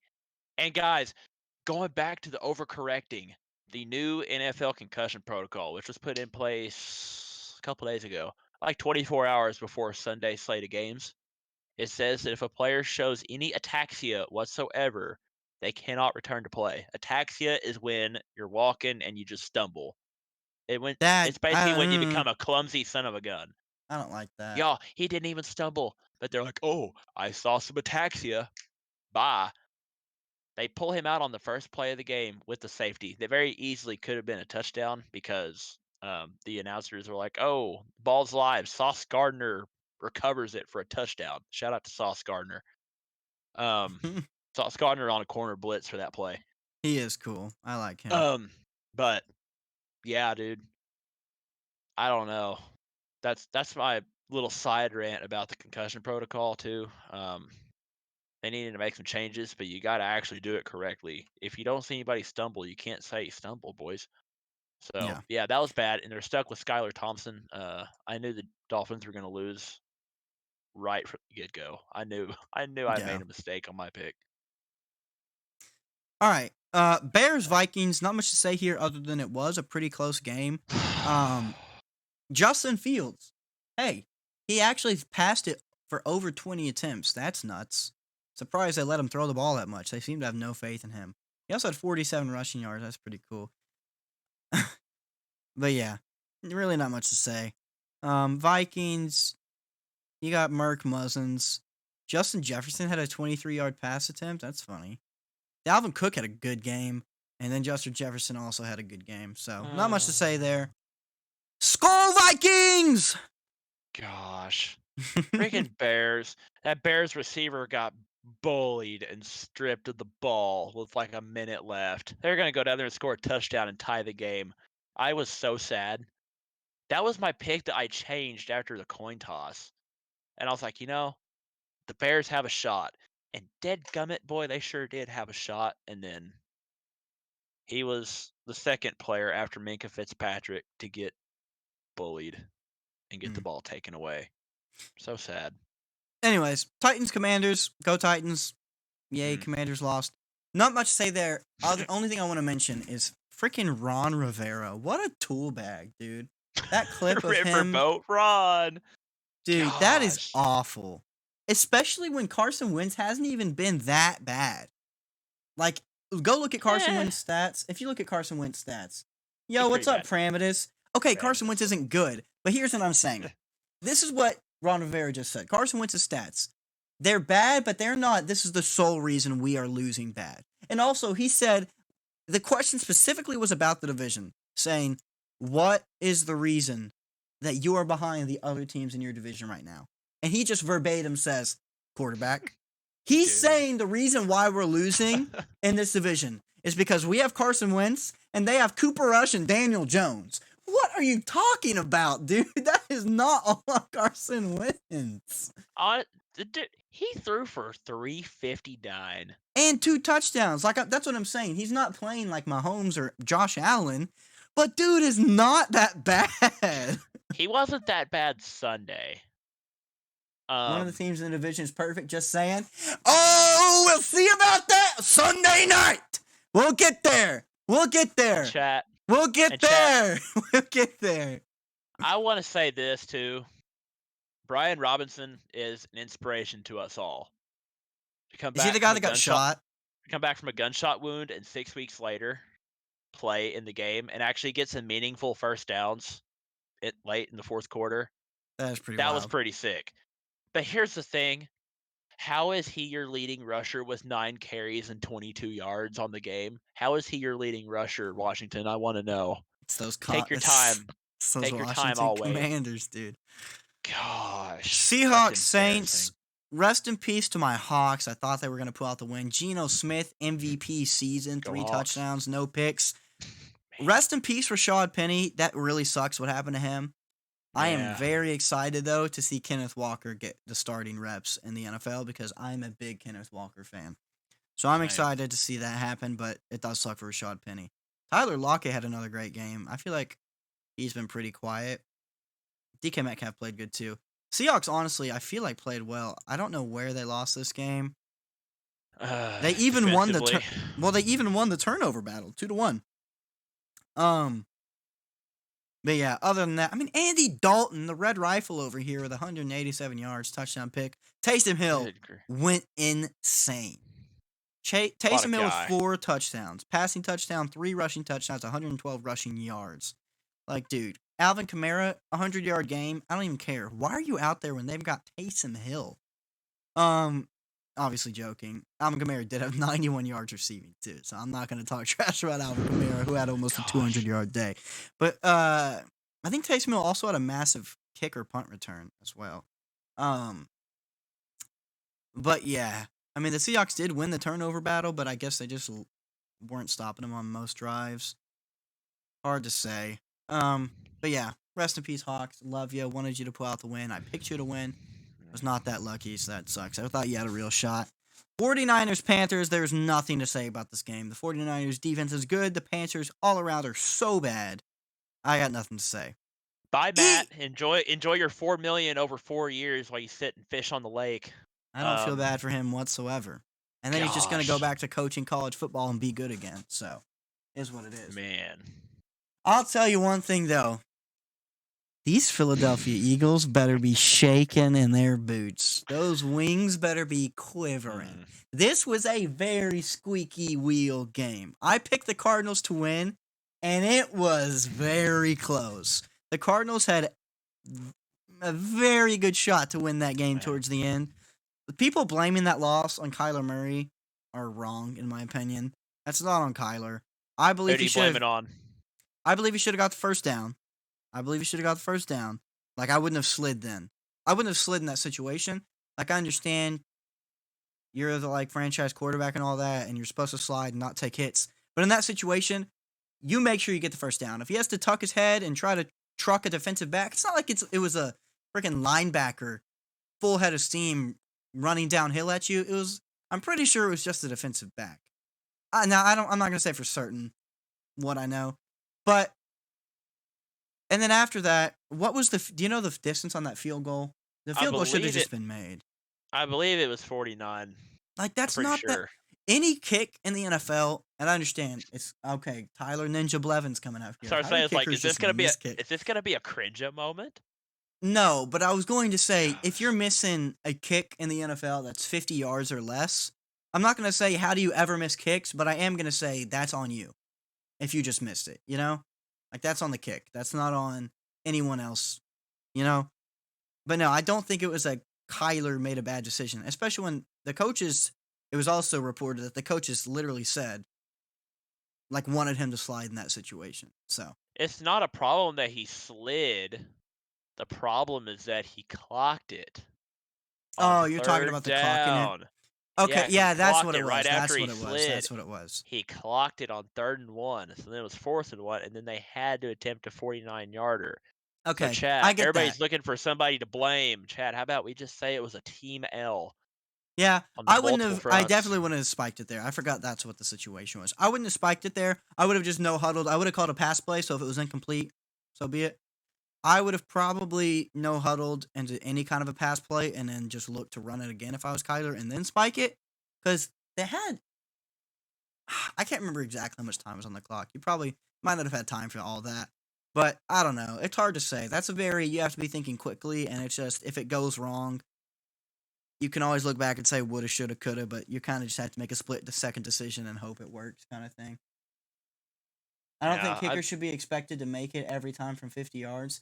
I'm saying in the National Football League, like the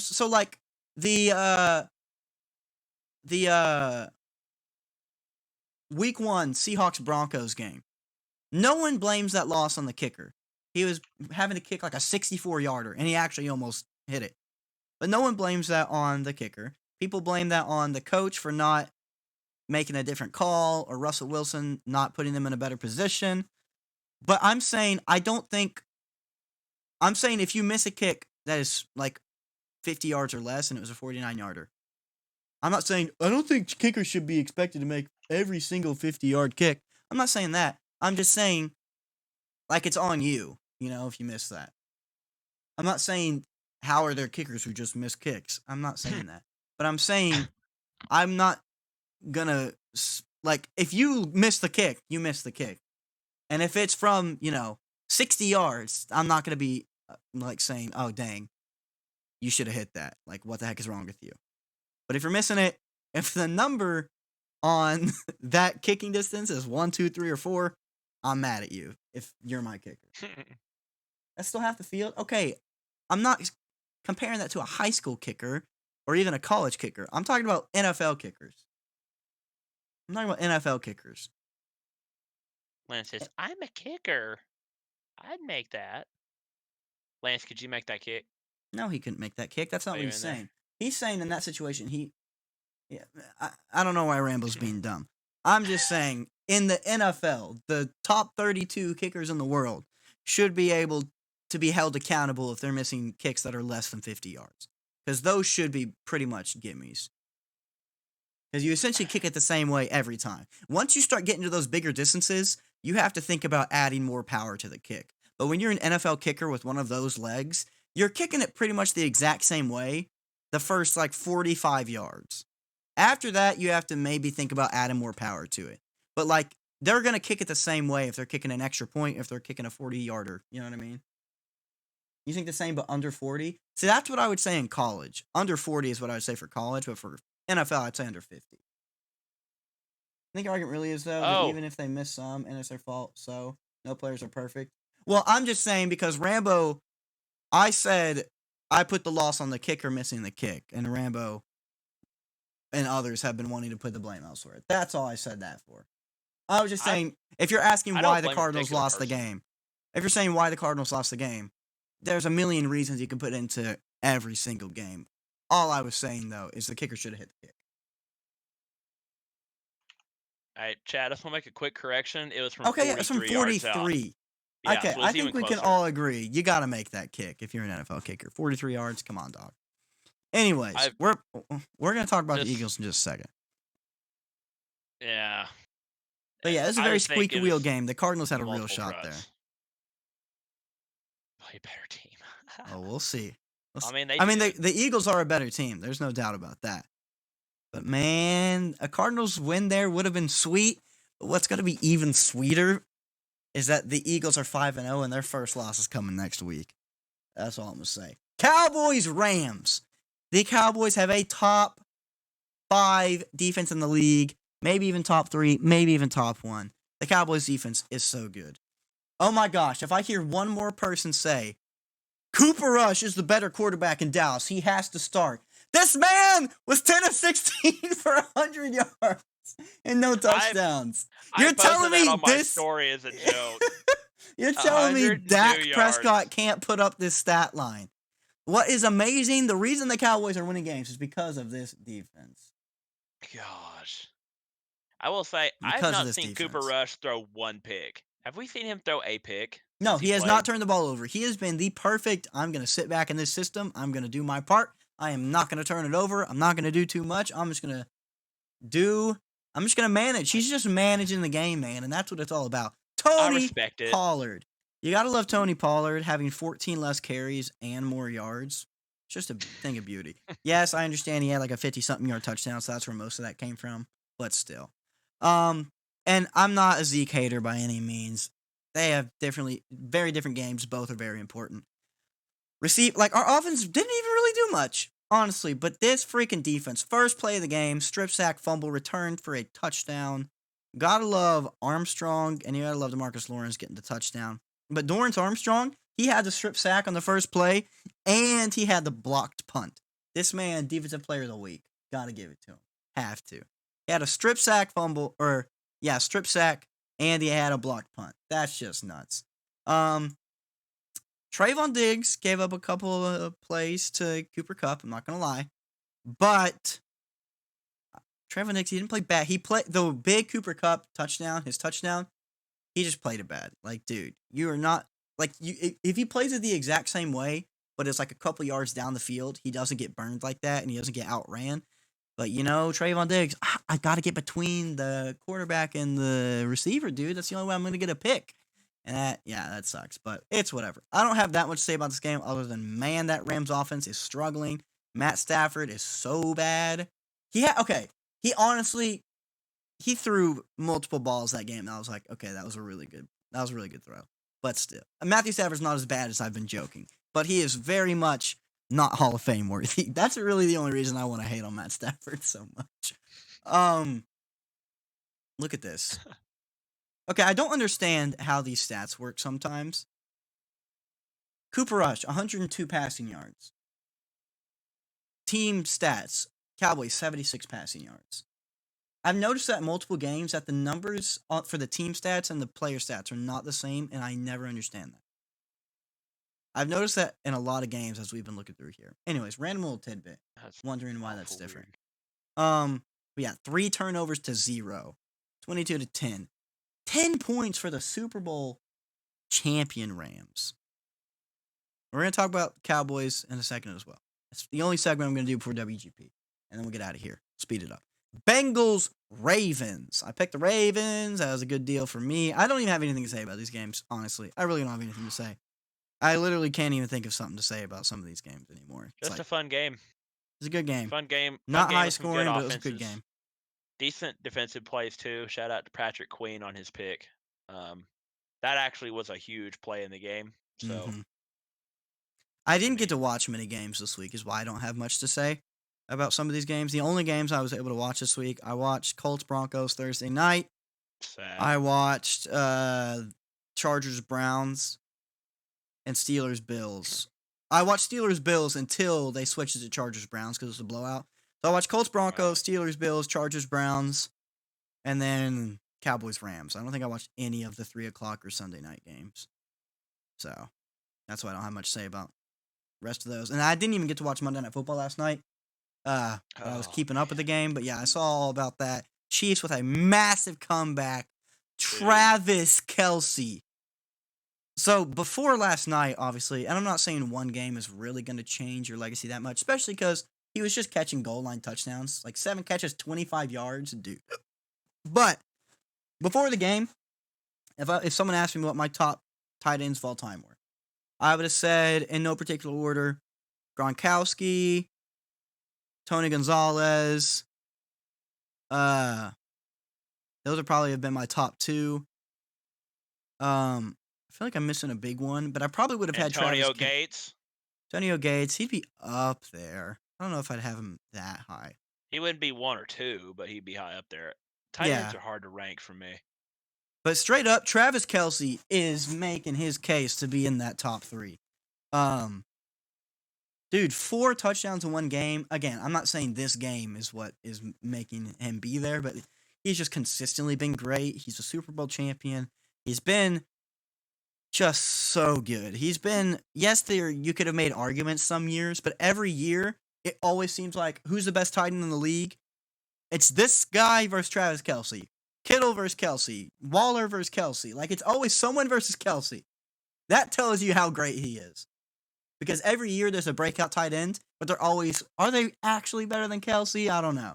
That's what it always is. And of course, my favorite player in football, who doesn't play for the Cowboys, Patrick Mahomes the second, dude. I love this man. 292 yards, all 4 touchdowns were to Travis Kelce. No turnovers. Just an insane comeback. You literally can never count the Chiefs out. I have watched them make so many comebacks. Kelce's are great players. Nah, I'll tell you what. Jason Kelce sucks. That guy's trash. Dude is terrible at football. Jason Kelce, worst lineman in the league. Oh, gosh. Yeah, have you seen any of that new Heist podcast that Travis and Jason do? I've seen clips of it. I bet it's pretty good. It's They pretty are funny. Hilarious. It is crazy to me how They are much so like funny. bias I have against Jason Kelce. Jason Kelce is actually a really good dude. Like watching that podcast, I'm like, all right, I like this Dude. guy. But anytime he talks about the Eagles, I like getting mad. Like, dude, straight up, he's like the greatest Super Bowl of all time. Obviously, he's gonna say this because the best Super Bowl of all time is the Philadelphia Eagles when we beat Tom Brady. That Super Bowl win just encapsulated. It was just like the spirit of Philadelphia was just. The city of Philadelphia was just in our souls in that win. Like, we were just overcoming everything. It's just a grit, grind city. I'm like, all right, you're giving Philadelphia way too much praise right now, dude. No, but he is really cool, dude. One of the most entertaining people. He is awesome. Jason Kelly is cool. But yeah. Kelsey's are great football players, that's certain. But Travis Kelce, dude. And some of that New Heights podcast stuff is really fun. They have some really good clips out of that show. But yeah. That's pretty much all I have to say there. The Raiders are down bad. I don't think it's far-fetched to say this is the best 1-4 team of all time. To be 1-4 through 5 weeks and to be as good as the Raiders are, but man, they just sold, dude. Josh Jacobs played great. Devontae Adams, amazing big plays. Until the last play. But Josh Jacobs, I mean, that's not like really on Devontae Adams. That was just a really bad situation. No, it depends on, I don't know, it depends on who's supposed to go under and who's supposed to go over. I mean, so you can't really say, oh, it's this dude's fault or oh, it's this dude's fault. I mean, it's just something that happened. I've seen that happen before. At first, I thought they were going to throw a flag. Well, I think what happened was flag. because And I was like, oh, they collided.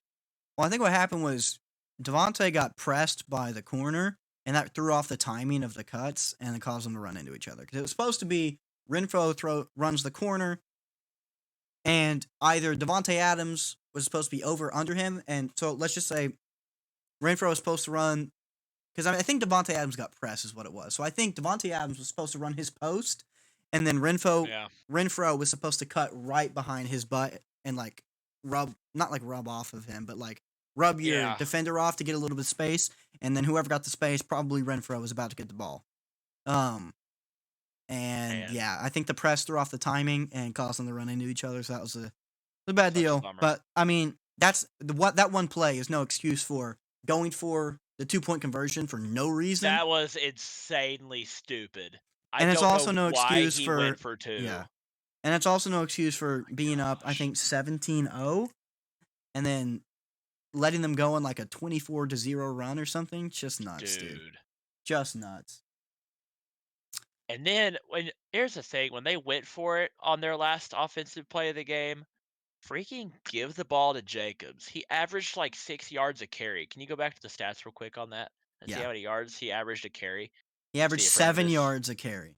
thanks for stopping by. Appreciate you.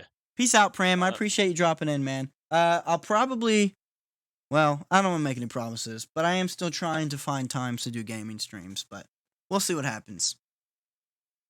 Ooh. But yeah, whenever you're not playing a game that I want to play and I haven't played before, I'll try to be active in a stream of yours soon. But I know you're on that Demon Souls run through right now. Anyways, Man. But yeah, so Josh Jacobs 7.3 a averaged carry. 7 yards a carry. Give him the ball. It's 4th and 1. Feed the man.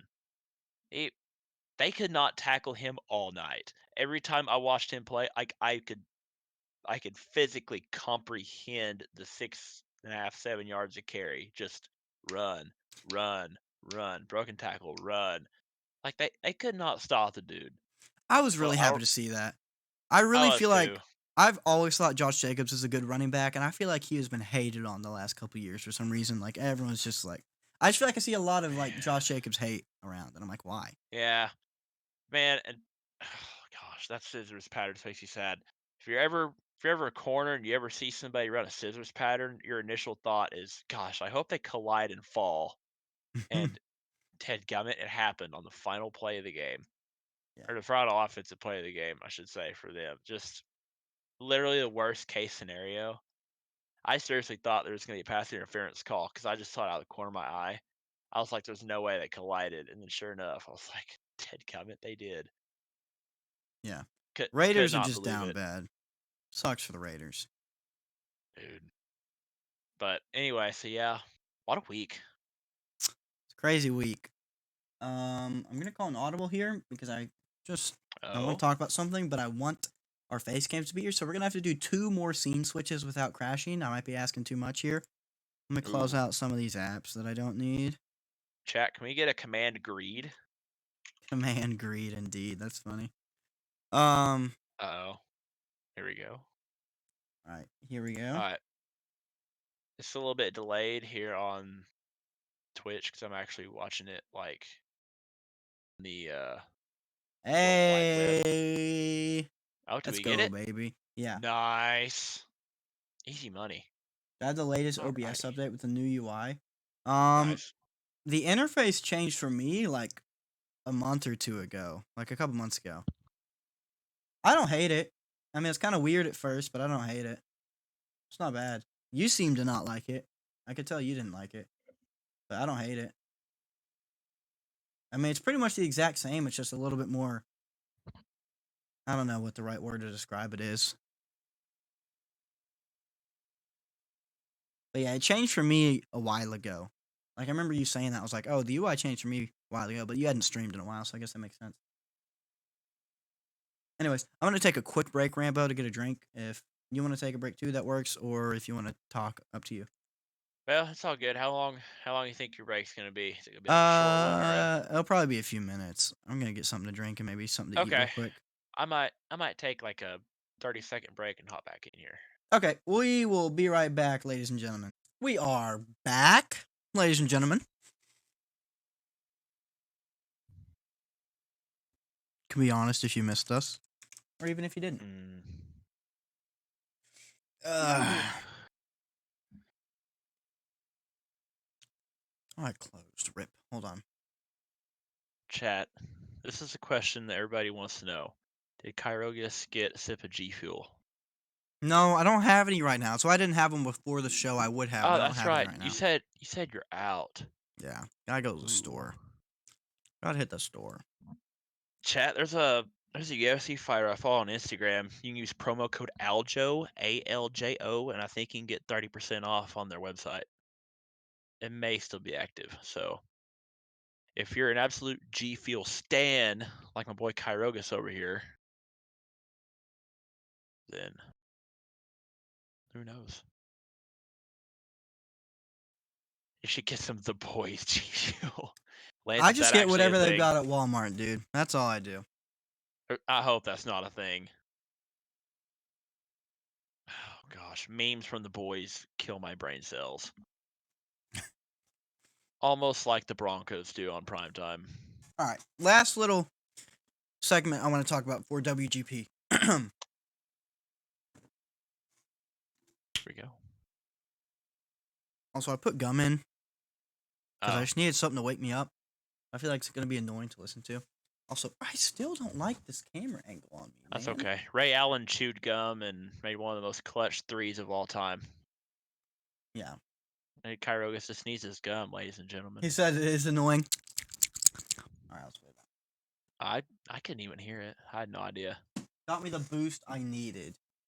I think Discord cuts out more noise than my OBS settings do. Gotcha.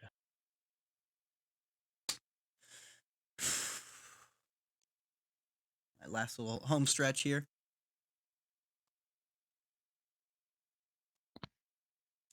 All right, wake up, Rambo. Oh, I'm awake. It's the fourth quarter of the NFL Kyrocast. It's time to finish strong, baby. All right. No, it's not annoying. I'm allayed. Well, spit it out already. Oh well. Okay.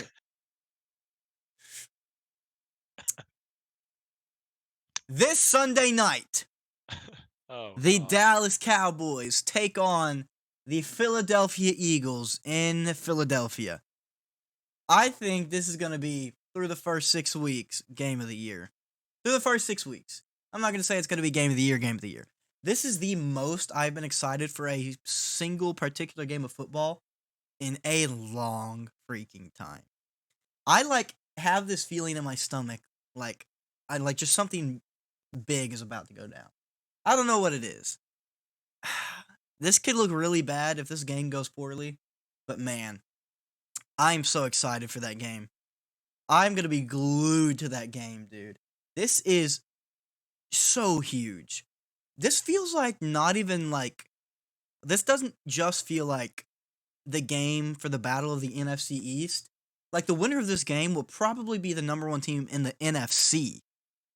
Like, whoever wins this game will probably be the number one team in the conference, because the Eagles already are. And, obviously, I don't think anyone thinks the Cowboys are as good as the Bills or the Chiefs, but they're in the other conference. Dude, this game is going to be crazy. Thanks for the alert, Clovis. How sweet will it be if the Eagles get their first loss to the Cowboys, dude? After the Eagles have been so freaking hyped up the entire season, and the Cowboys were written off after the first week. Here's the thing about this game.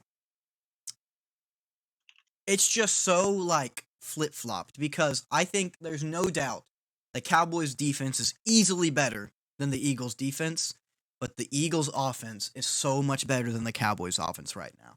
So I don't know which is the stronger victory. Where's the bigger mismatch, you know? It's because this game's going to have to be won by one of those mismatches. So it's is the Cowboys' defense... It's just hard to tell, because the Cowboys' defense is better than the Eagles' defense. And the Eagles' offense is better than the Cowboys' offense. But which is going to be able to hang better? So it's really going to come down to, can our defense hold up as it's been doing? Our defense has not allowed more than a single touchdown to anyone. We've not allowed 2 touchdowns to anyone yet. No one's gotten 2 touchdowns yet. No one's gotten to even 20 points on us yet. But subsequently, our offense hasn't really been doing much. The most points we've been scoring in games is 22? Around that much? We scored that much against the Rams and the Commanders. The Commanders doesn't matter. They're one of the worst teams in the league. The Rams, one of our touchdowns was a defensive touchdown. So our offense still only put up... So we got 6 points out of that because the extra point didn't go in. So our offense put up, what would that be, 16 points against the Rams defense? The Rams defense is pretty good. The Eagles defense is pretty good as well, though. And I think this is going to be one of the most like emotionally fought games we've seen thus far. The Cowboys and Eagles hate each other. That Cowboys defense, specifically Michael Parsons, has a chip on their shoulder and they want to be absolutely great. The Eagles, especially that offense, Jalen Hurts, AJ Brown, they want to be great. Like, I think, and the Eagles' defense is not bad by any means. So I really think the Eagles' defense is better than the Cowboys' offense right now. But I also think the Cowboys' defense is better than maybe the Eagles' offense, and the Eagles' offense is great. So I think this game is going to be fantastic. I think it's going to be a close one. But I'm just so excited. I don't know what the outcome's going to be, but I cannot wait for this game. It's my most anticipated game of the year so far, and I think it's going to be the most entertaining game for me, maybe of the whole season. Like, this is going to be nuts. There's a lot of football left to be played this season, so things are going to change. But from the first quarter to the first half of the season, this game is going to be amazing, and I cannot wait. This game is going to be... I don't even know what to say, dude. I'm just repeating myself. I just can't wait for this game. I just wanted to talk about it specifically. I'm going to be glued to the TV on Sunday night watching Cowboys at the Eagles. Ram? Same. Now, listen. This game's going to be a banger. And it's going to be so close. good. It's going to be the battle. It's going to be such a battle, dude. Winner it's going to go this... down to the last minute. It's going to go down to the very last minute, and I'm pretty sure it'll be a one-possession game. I'm not sure if it'll be high scoring or low scoring, to be completely honest with you. Yeah. I feel like it's going to be a little more evened out. I think either the Cowboys offense is going to step up, or I mean, so we do gosh. know Cooper Rush is playing, but if Dak was 100%, I'd probably play him here, honestly. I know Cooper Rush has gone undefeated, but everyone knows that Cowboys offense hasn't been doing that much. It would have the chance to do more with Dak. So it'd be hard to throw Dak in after not playing for 5 weeks, but man, I'd want to throw him in here. But that's not going to happen, so that doesn't matter. But Michael Gallup is back. He's had a couple weeks to get back into rhythm. He had a really bad drop against the Rams that would have been a first down, maybe even a touchdown with how much space he had. But then in the second half, he had an amazing vintage Michael Gallup sideline catch, like I've seen him do all the time. So our receiving core is looking in much better shape than it did in the first couple weeks because CeeDee Lamb has gotten some traction. Michael Gallup is back and getting into rhythm. Noah Brown has been way better than he's ever shown to be. So Cowboys offense is picking up a little bit of steam. Tony Pollard is breaking off a lot of plays. Zeke is being consistent-ish. I'm not going to hate on Zeke. I understand the things to hate on Zeke about. I think Zeke and Pollard are both extremely valuable and provide something unique to the team each. So I love having them both. And yeah, it's for all the love Cooper Rush has been getting, he is the question mark for me. It's like, yeah, our receiving core has been a little bit iffy, but I think they're kind of getting into place now, and I think they'll be ready to go this week. I'm hoping so. Our running game has been solid. Our offense as a whole has not been great, but I feel like everything has been doing well enough. But that's just because we've been winning, but they haven't been putting up that many points. So I need to see our offense make a jump here. Whether it's the running game or the passing game, I kind of want it to be the running game. I want Zeke and Pollard both to have pretty good games. I mean, I don't really care, but I do. This is one of the only, you're supposed to always want the team to win, and I do, but there are definitely games that I want to see specifically. I want these players to start getting their stats up. I want Micah to get sacks all the time. I want Trayvon Diggs to get picks. I want CeeDee Lamb to get touchdowns. That kind of thing. But this game, I do not care who it is, what they do. I just want the win. That's all I want here. If we win 3-0, okay, that would suck, but I'd still be happy. I just want the win, however it comes.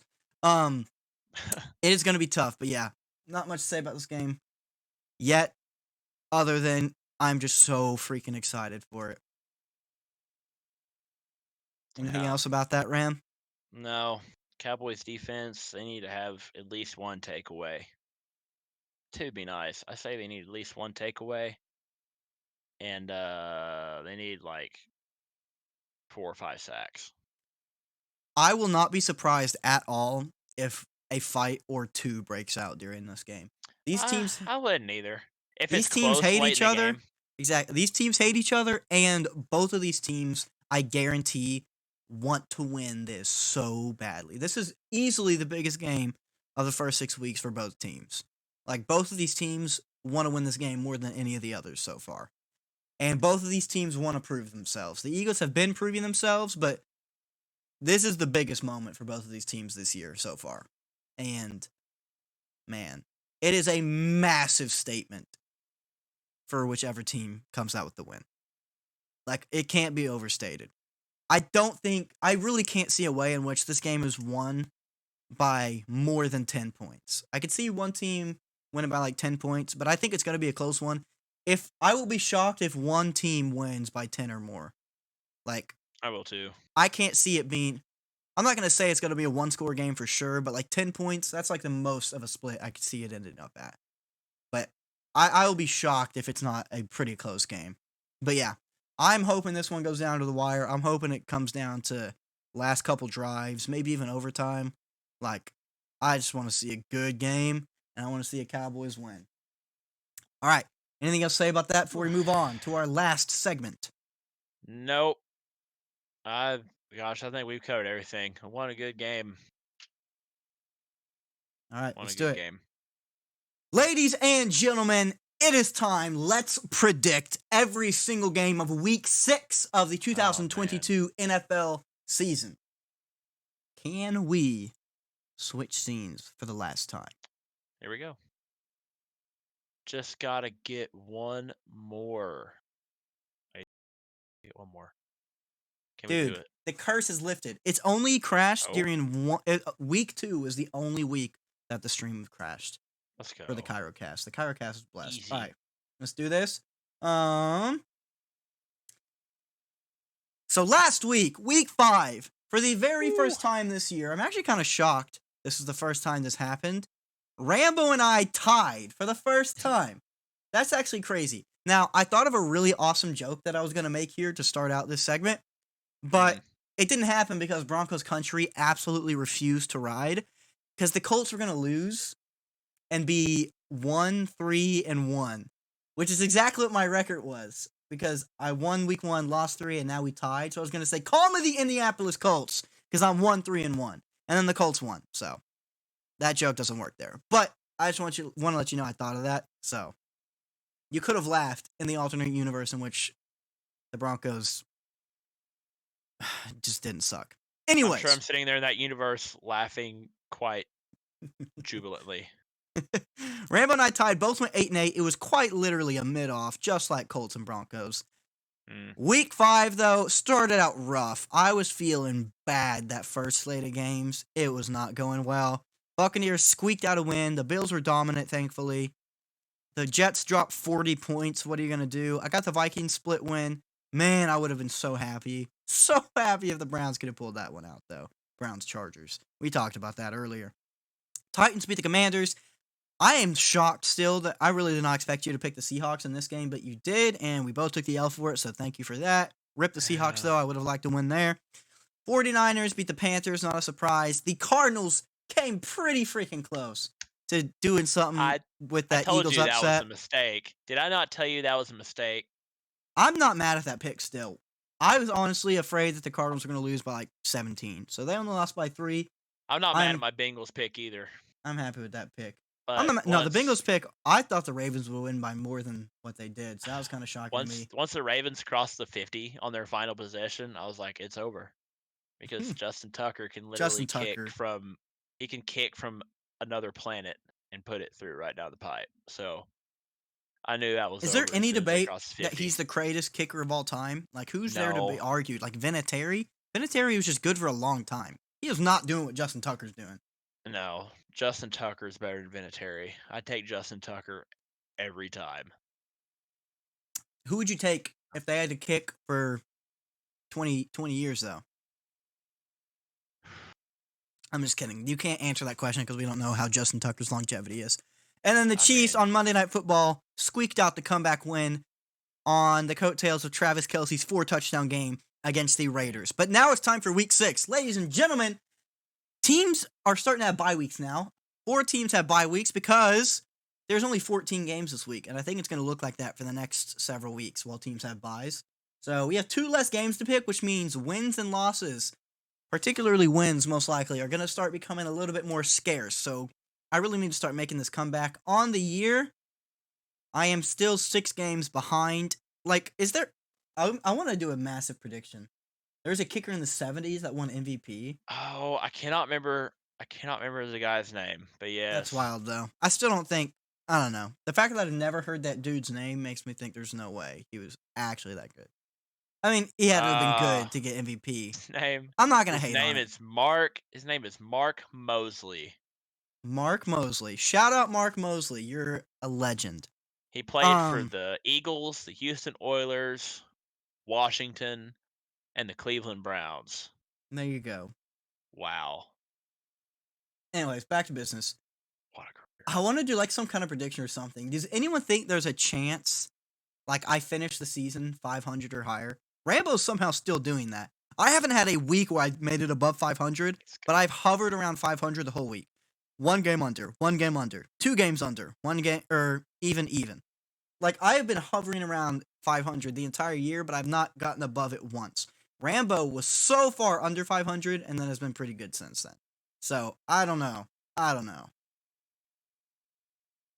What can I say, chat? I don't really know how to respond to that. All right. It's hard to respond when people state the obvious. But Week 6 is upon us. 14 games to predict. Still going to have at least 4 split, though. So overtime is probably going to come into play quite a bit with 2 less games to pick. So, Thursday Night Football. Could it possibly rival? You know how we said like that holding call against the Falcons was the worst call ever for 24 hours? Will Broncos Colts be the worst Thursday Night Football game ever until the next Thursday Night Football? Because we've got the Washington Commanders at the Chicago Bears. I think this won't be quite that bad. I think the offenses are going to do more because that Commanders defense in particular is going to... I mean, I don't know. I don't know what to say, honestly. I'm picking the Bears here. Obviously, I'm not a huge Commanders fan, but the Bears have looked better. They just hung with the Vikings, who have been pretty good. They're 4-1. The Vikings are, and the Bears hung with them. The Commanders have looked awful all the way around, and Ron Rivera just absolutely decimated his quarterback's confidence by throwing him under the bus in front of the entire nation. So, the Commanders are down atrociously. I got the Bears. Ram?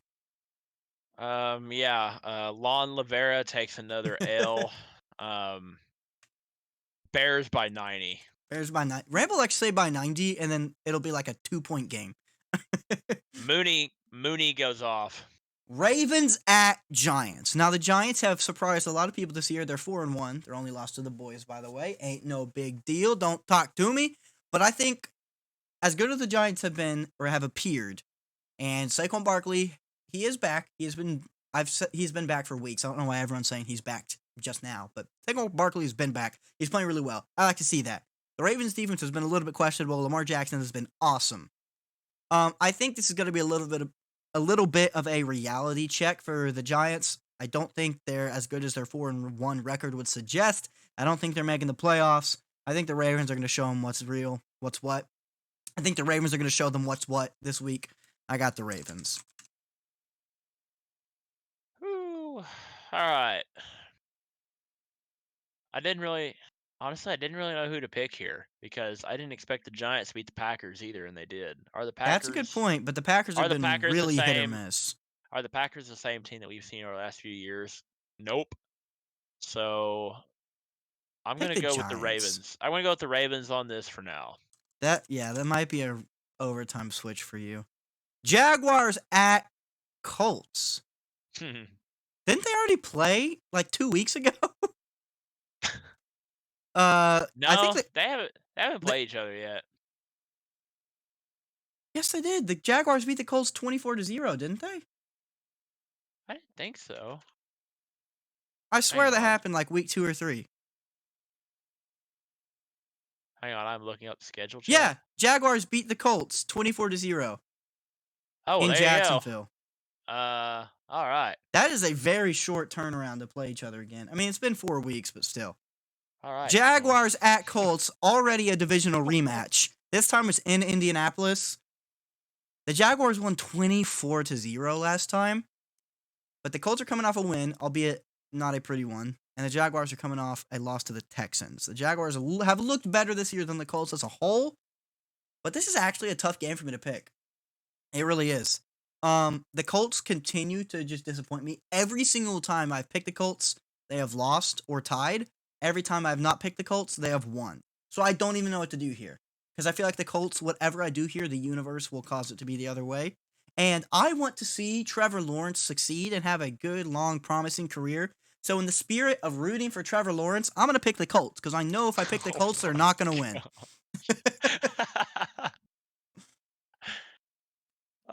That's not what I expected. But I do expect Jacksonville to win. So listen, I'm literally going to Duval County, and I'm taking the Jaguars. We're having a second the Jaguars. Listen, I'm literally making this pick. I want the Jaguars to win. I fully am just prepared to lose this game. Like, I'll go ahead and put it right here. I'm 0-1. Like, it's over. Jaguars win. Thanks for the free win. You're welcome, Appreciate because it. there is no chance in heck the Colts win if I pick them. So, let's just go ahead and do this right here. All right, everyone, it's out of the way. I lost the Colts pick. It is what it is. Patriots at Browns. Dang. I want to ride with the Browns here. Yeah. It's in Cleveland. The Browns just had a good game against the Chargers and sold. The Patriots just shut out 29-0 the high-scoring Lions, though. I think that could have been a little bit of a facade game. They still have Bailey Zappi at Q. I'm going to go with the Cleveland Browns.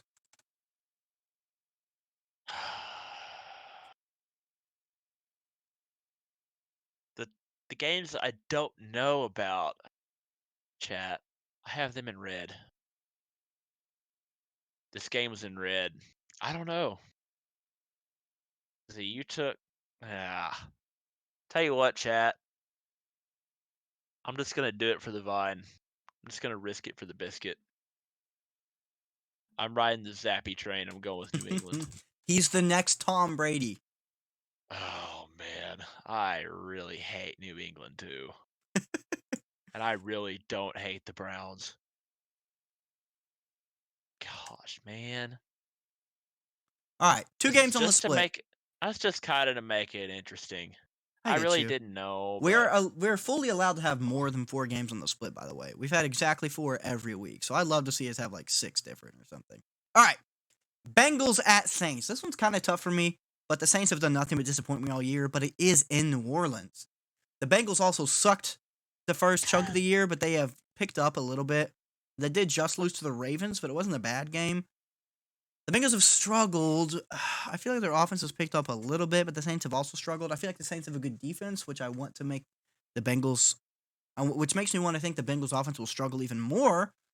But as much as I keep saying the Saints defense is good, they're letting up 33 points or whatever to the Seahawks. Yeah, they got Metcalf and Lockett and Kenneth Walker, who played good. Gino's cooking. And the Bengals really only have Mixon and Burrow to chase, so they have less options to be relied on, and some of their receiving core is hurt. This is a really tough game for me to pick here. I'm going to let you pick first, and I'm going to feel out your reasoning.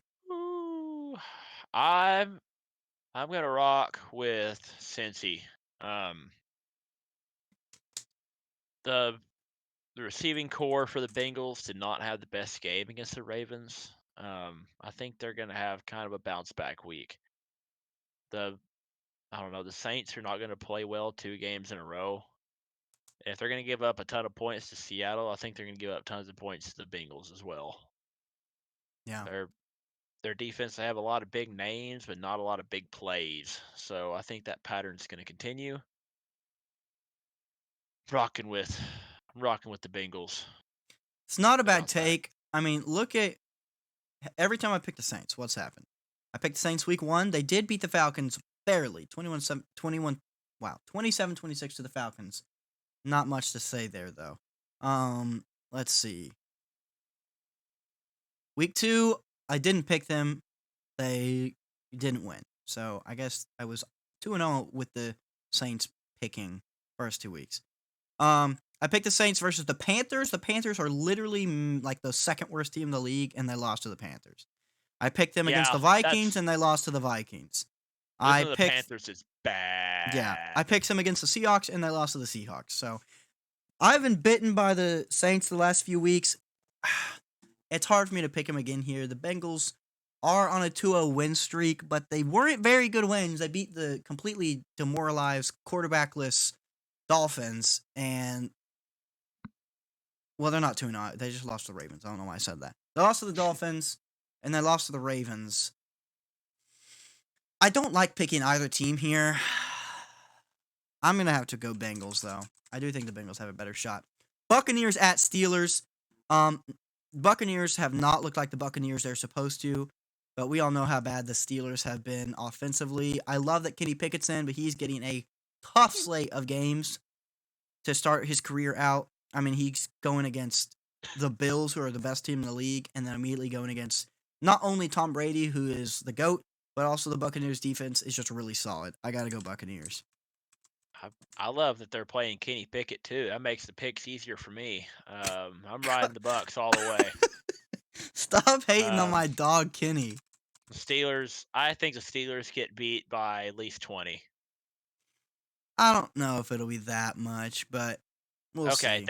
I do know they at least get beat by double digits. We'll see. 49ers They get beat by 10 if they're lucky. They are not winning this game. Not a shot. No shot they win. The highlight of this game for them, real quick, the highlight for them on this game is going to be another Pickens blocking video. That's pretty good. 49ers at Falcons. Didn't the Falcons defense just give up Deion Jones for some reason in the middle of the season? They did. Well, he's been hurt.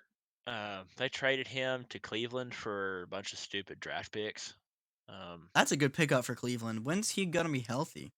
I'm not entirely sure. Because Deion Jones is a slept-on player. I feel like he's really good. 49ers at Falcons. The Falcons' offense is not going to keep up with the 49ers' defense, and the Falcons' defense has not been anything great. So I got to go 49ers. Which it sucks because the 49ers are turning into a pretty good team, and I don't like that. The Falcons can't keep up with anything. They couldn't keep up with the uniform department for a while. They were 5 years too late on that. They can't keep up with the NFL talent-wise because they always lose. They can't keep up.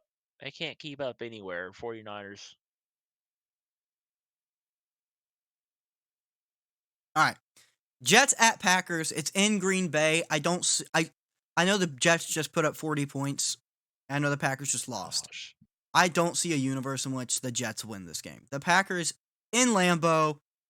I don't see a universe where the Packers don't win this game, but it is entirely possible. The Packers are really up and down, hit or miss, and the Jets have pulled out some pretty wild wins this year, but I just can't see a universe that the Jets win. I got to go Packers. Yeah. Goodness. I'm riding with the Packers as well, especially Aaron Rodgers. He's not going to lose. He's not going to have 2 bad losses in a row. Regular season games at home are his jam. So I don't think the running game will be bad either. I think they're going to bounce back from that too because they had no yards on the ground in London. So yeah. I think the Packers bounce back offensively and defensively. The Jets will not put up anywhere near 40. I hope Zach Wilson gets sacked where the refs are tempted to call roughing the passer. We don't need any Zach Wilson slander anymore, Rambo. Vikings at Dolphins in Miami. So is Teddy Bridgewater actually hurt, or did they just make him sit that game? Depends on whether or not he's still in concussion protocol. The Vikings have been live search. Let's see. No firm return date for Miami Dolphins quarterback Tua Tagovailoa and Teddy Bridgewater, according to CNN. Let's see. Let's look. Let's see. He is in concussion protocol, according to Yahoo and ESPN. Weird. I think the Dolphins have a shot here, but the Vikings have been pretty good this year. Their one loss, of course, is to the Eagles, so just rip me. Who cares? But the Dolphins they're too down bad right now. I think I gotta go with the Vikings. Scold Vikings! Yeah, I'm riding with the Vikings too. The Dolphins are not going to put up a lot of points this game. I don't think they're going to put up a lot of points. And the Vikings, I think their wideouts are actually going to show up to play. And if Skylar Thompson is in at quarterback, get ready for a lot of turnovers. Could happen. All right. This is a quick one. We don't need to say anything. Panthers at Rams. I don't care how rough the Rams have been the last few weeks, or just the whole early chunk of the season. The Rams have been rough. The Panthers are so bad. I think they're the worst team in the league besides the Texans right now. I hate to say it, but the Panthers are so bad. The Rams, they've had some rough games, but the Rams are not bad. And I think this is going to be a major bounce back win for them. The Rams are going to decimate. I assume you're picking the Rams? I'm taking the Rams. My only concern is that the first game under the interim coach is usually a wild card. So I'm not even sure who the interim coach for the Panthers is. But interim coaches are everybody's favorite dude. And they play hard. That's a good point. That's why everybody says firing a coach in the middle of the season is Steve Wilkes. Steve Wilkes is the interim head coach down there in Charlotte. So Steve Wilkes, he was the head coach of the Arizona Cardinals for a year back in 2018. They weren't very good, but he does have head coaching experience. Wait. Really, 2018? I believe so. Yeah, for a year. What happened to Dan? Oh, you said Cardinals, not For Falcons. the Cardinals, yeah. I thought you said Falcons for some reason. I was like, Dan Quinn was definitely the coach. Never mind. So yeah, I'm taking the Rams too, but I don't think they're gonna blow them out. Watch them blow them out. Rambo's always wrong in his blowouts versus close games. Anyways, Yeah. Cardinals at Seahawks, a divisional matchup. The Seahawks were expected to be bad. The Cardinals, I don't know what people were expecting them to be, but in my eyes, the Cardinals have a little bit underperformed this year, and the Seahawks have overperformed. I love the Seahawks. I also love the Cardinals. I've been getting a little bit burned by the Cardinals. I've picked them multiple times, and they've not pulled it out. But I really think this has got to be the one. I got to go with the Cardinals again. Oh gosh. Wow. Are you picking Seattle? You are riding with the Cardinals, man. No, I'm gonna be the 12th man this week. I'm gonna go with Seattle. I like it. I feel it in the gut. I Too bad I they're wanna not pick wearing the green uniforms, or then it would be an easy pick. I want to pick Seattle, but I feel like the Cardinals know they've got to turn it on now or never. And the Seahawks the whole season have just been kind of playing to play with no expectations. I thought you're contractually obligated to go for Seattle at all costs. I mean, I'm always rooting for the Seahawks, but I need to make a comeback in WGP somehow, and I got to do that however I see fit. Now, as much as I am unbelievably excited for the Cowboys-Eagles Sunday Night Football game, is there anyone in the world who doesn't want to watch the number one and number two teams, Bills and Chiefs? Dude! This is the rematch from the AFC divisional round. Gosh. You guys have to split on Bills versus Chiefs. I agree. That has to be a rule. We've got to split on this game. Oh, it's so tough for me, though. It is tough, dude. The Chiefs have been amazing every single game except for their random weird loss to the Colts. The Bills had kind of rough games against the Dolphins, who they lost to, of course, and then the Ravens was a close game as well. But the other 3 games, the Bills have been unstoppable. Listen, if it wasn't Cowboys-Eagles Sunday night for the fight of the NFC, this would be my favorite or most anticipated game of the year.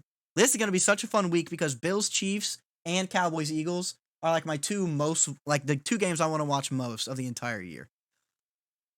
Gosh, this Bills-Chiefs game. I don't even know what to expect, dude. I really don't. It's followed up by the Broncos on Monday night. How embarrassing. I am not watching Monday Night Football next week. I'm not even going to watch. I can't watch the Broncos anymore, and I don't even want to watch the Chargers either. It's okay. I got you. All right, Bills at Chiefs. I literally can't. I don't know how to pick one. I agree Would that you we like both for me need to to go split. first, Kyrogus? No, because you're going to pick one, and then when you pick it, I'm going to be like, dang, I kind of want to pick them. So I'm Are you not sure gonna you let you don't go want me to go first. first? Are you I sure? want to go first. I want to go first.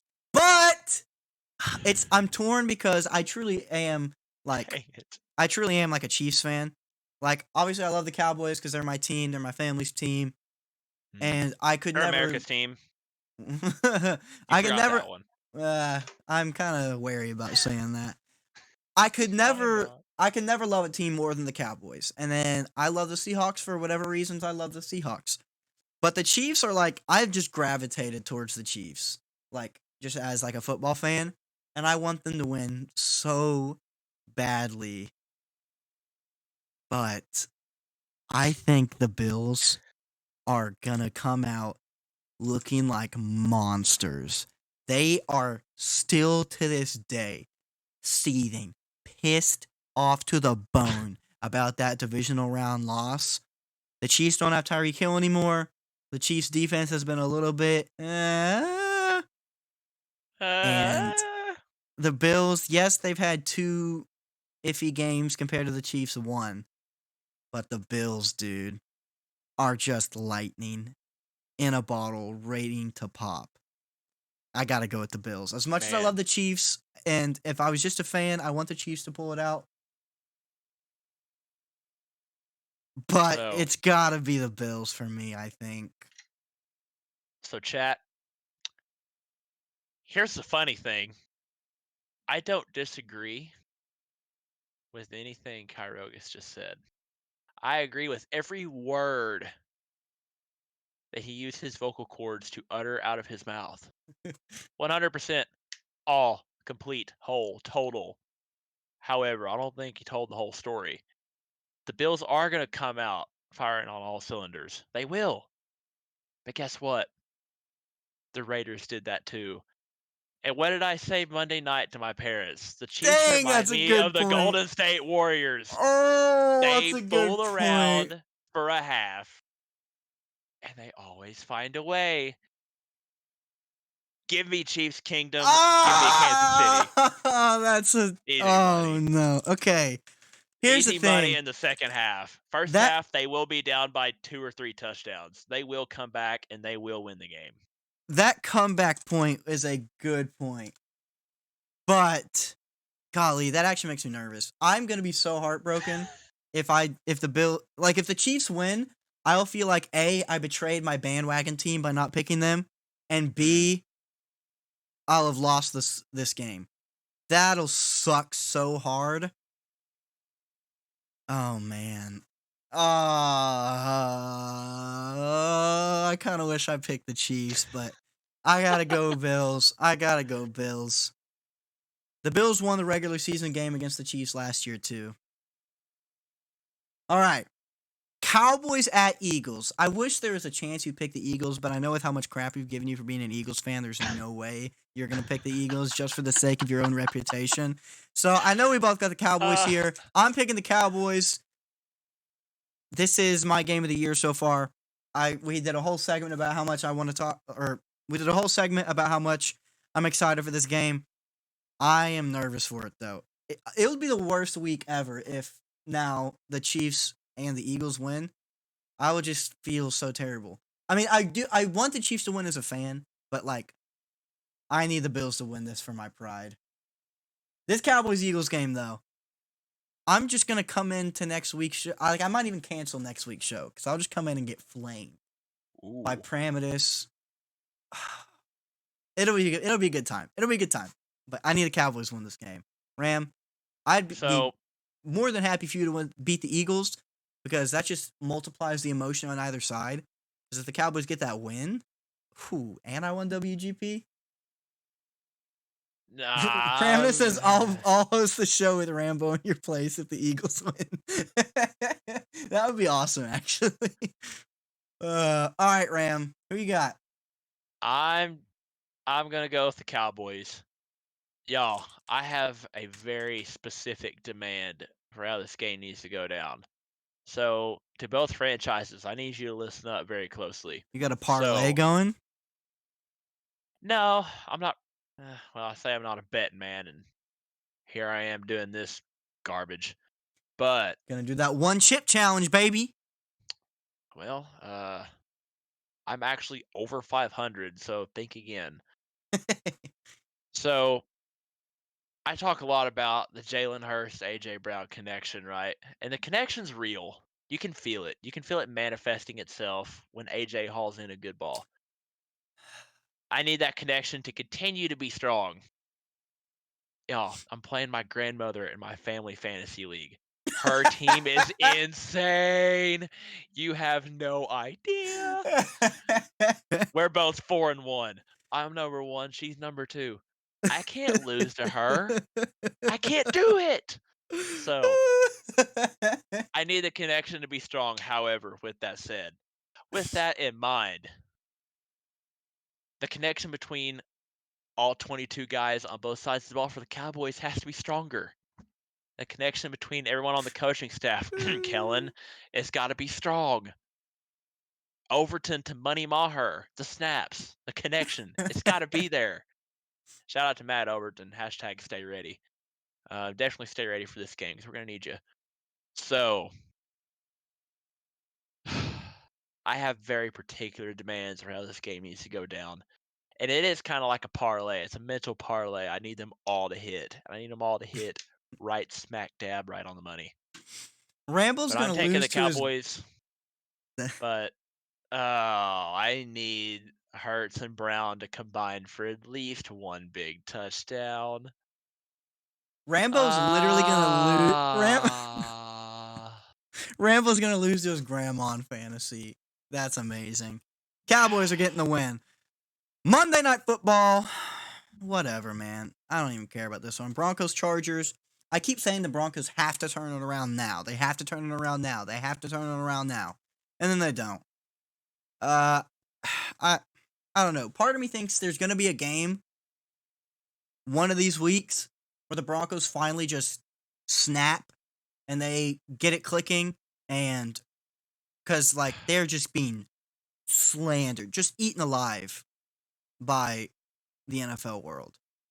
And I feel like they've got pieces, there's got to be one of these weeks that they just click and everything snaps and they go off. I don't know when that's going to be though. And I'm going to have to say it's not this week. I'm going Chargers. I started saying, I was like, are you saying that the Broncos are going to snap back to reality? I don't think so. Yeah, I'm going with the Chargers here. Sorry to not give you more than 4 on the split, but You can still pick the Eagles, Rambo. You can go back up and pick the Eagles. No, I don't think I'm gonna. This game, I don't know. The boredom may actually infect the Chargers, and they may actually stoop down to the Broncos level, but they will still find a way to win somehow, some way. Hackett will screw up somehow. Oh, we'll see. Somehow, some way, maybe, but we both still got the Chargers. Ladies and gentlemen, that's going to do it for WGP Week 6. Thank you so much for watching. We had overtime 2 weeks in a row, and no overtime this week. Only 14 games on the slate, so I feel like that's going to increase our chances to have overtime matches. We'll see. So no overtime music for you this time on the YouTube video, but we're going to go ahead and get out of here. Thank you so much for watching. We'll catch y'all later next Tuesday after the Cowboys are fresh off their victory against the Philadelphia Eagles. It'll be so, so sweet. Peace out. See ya.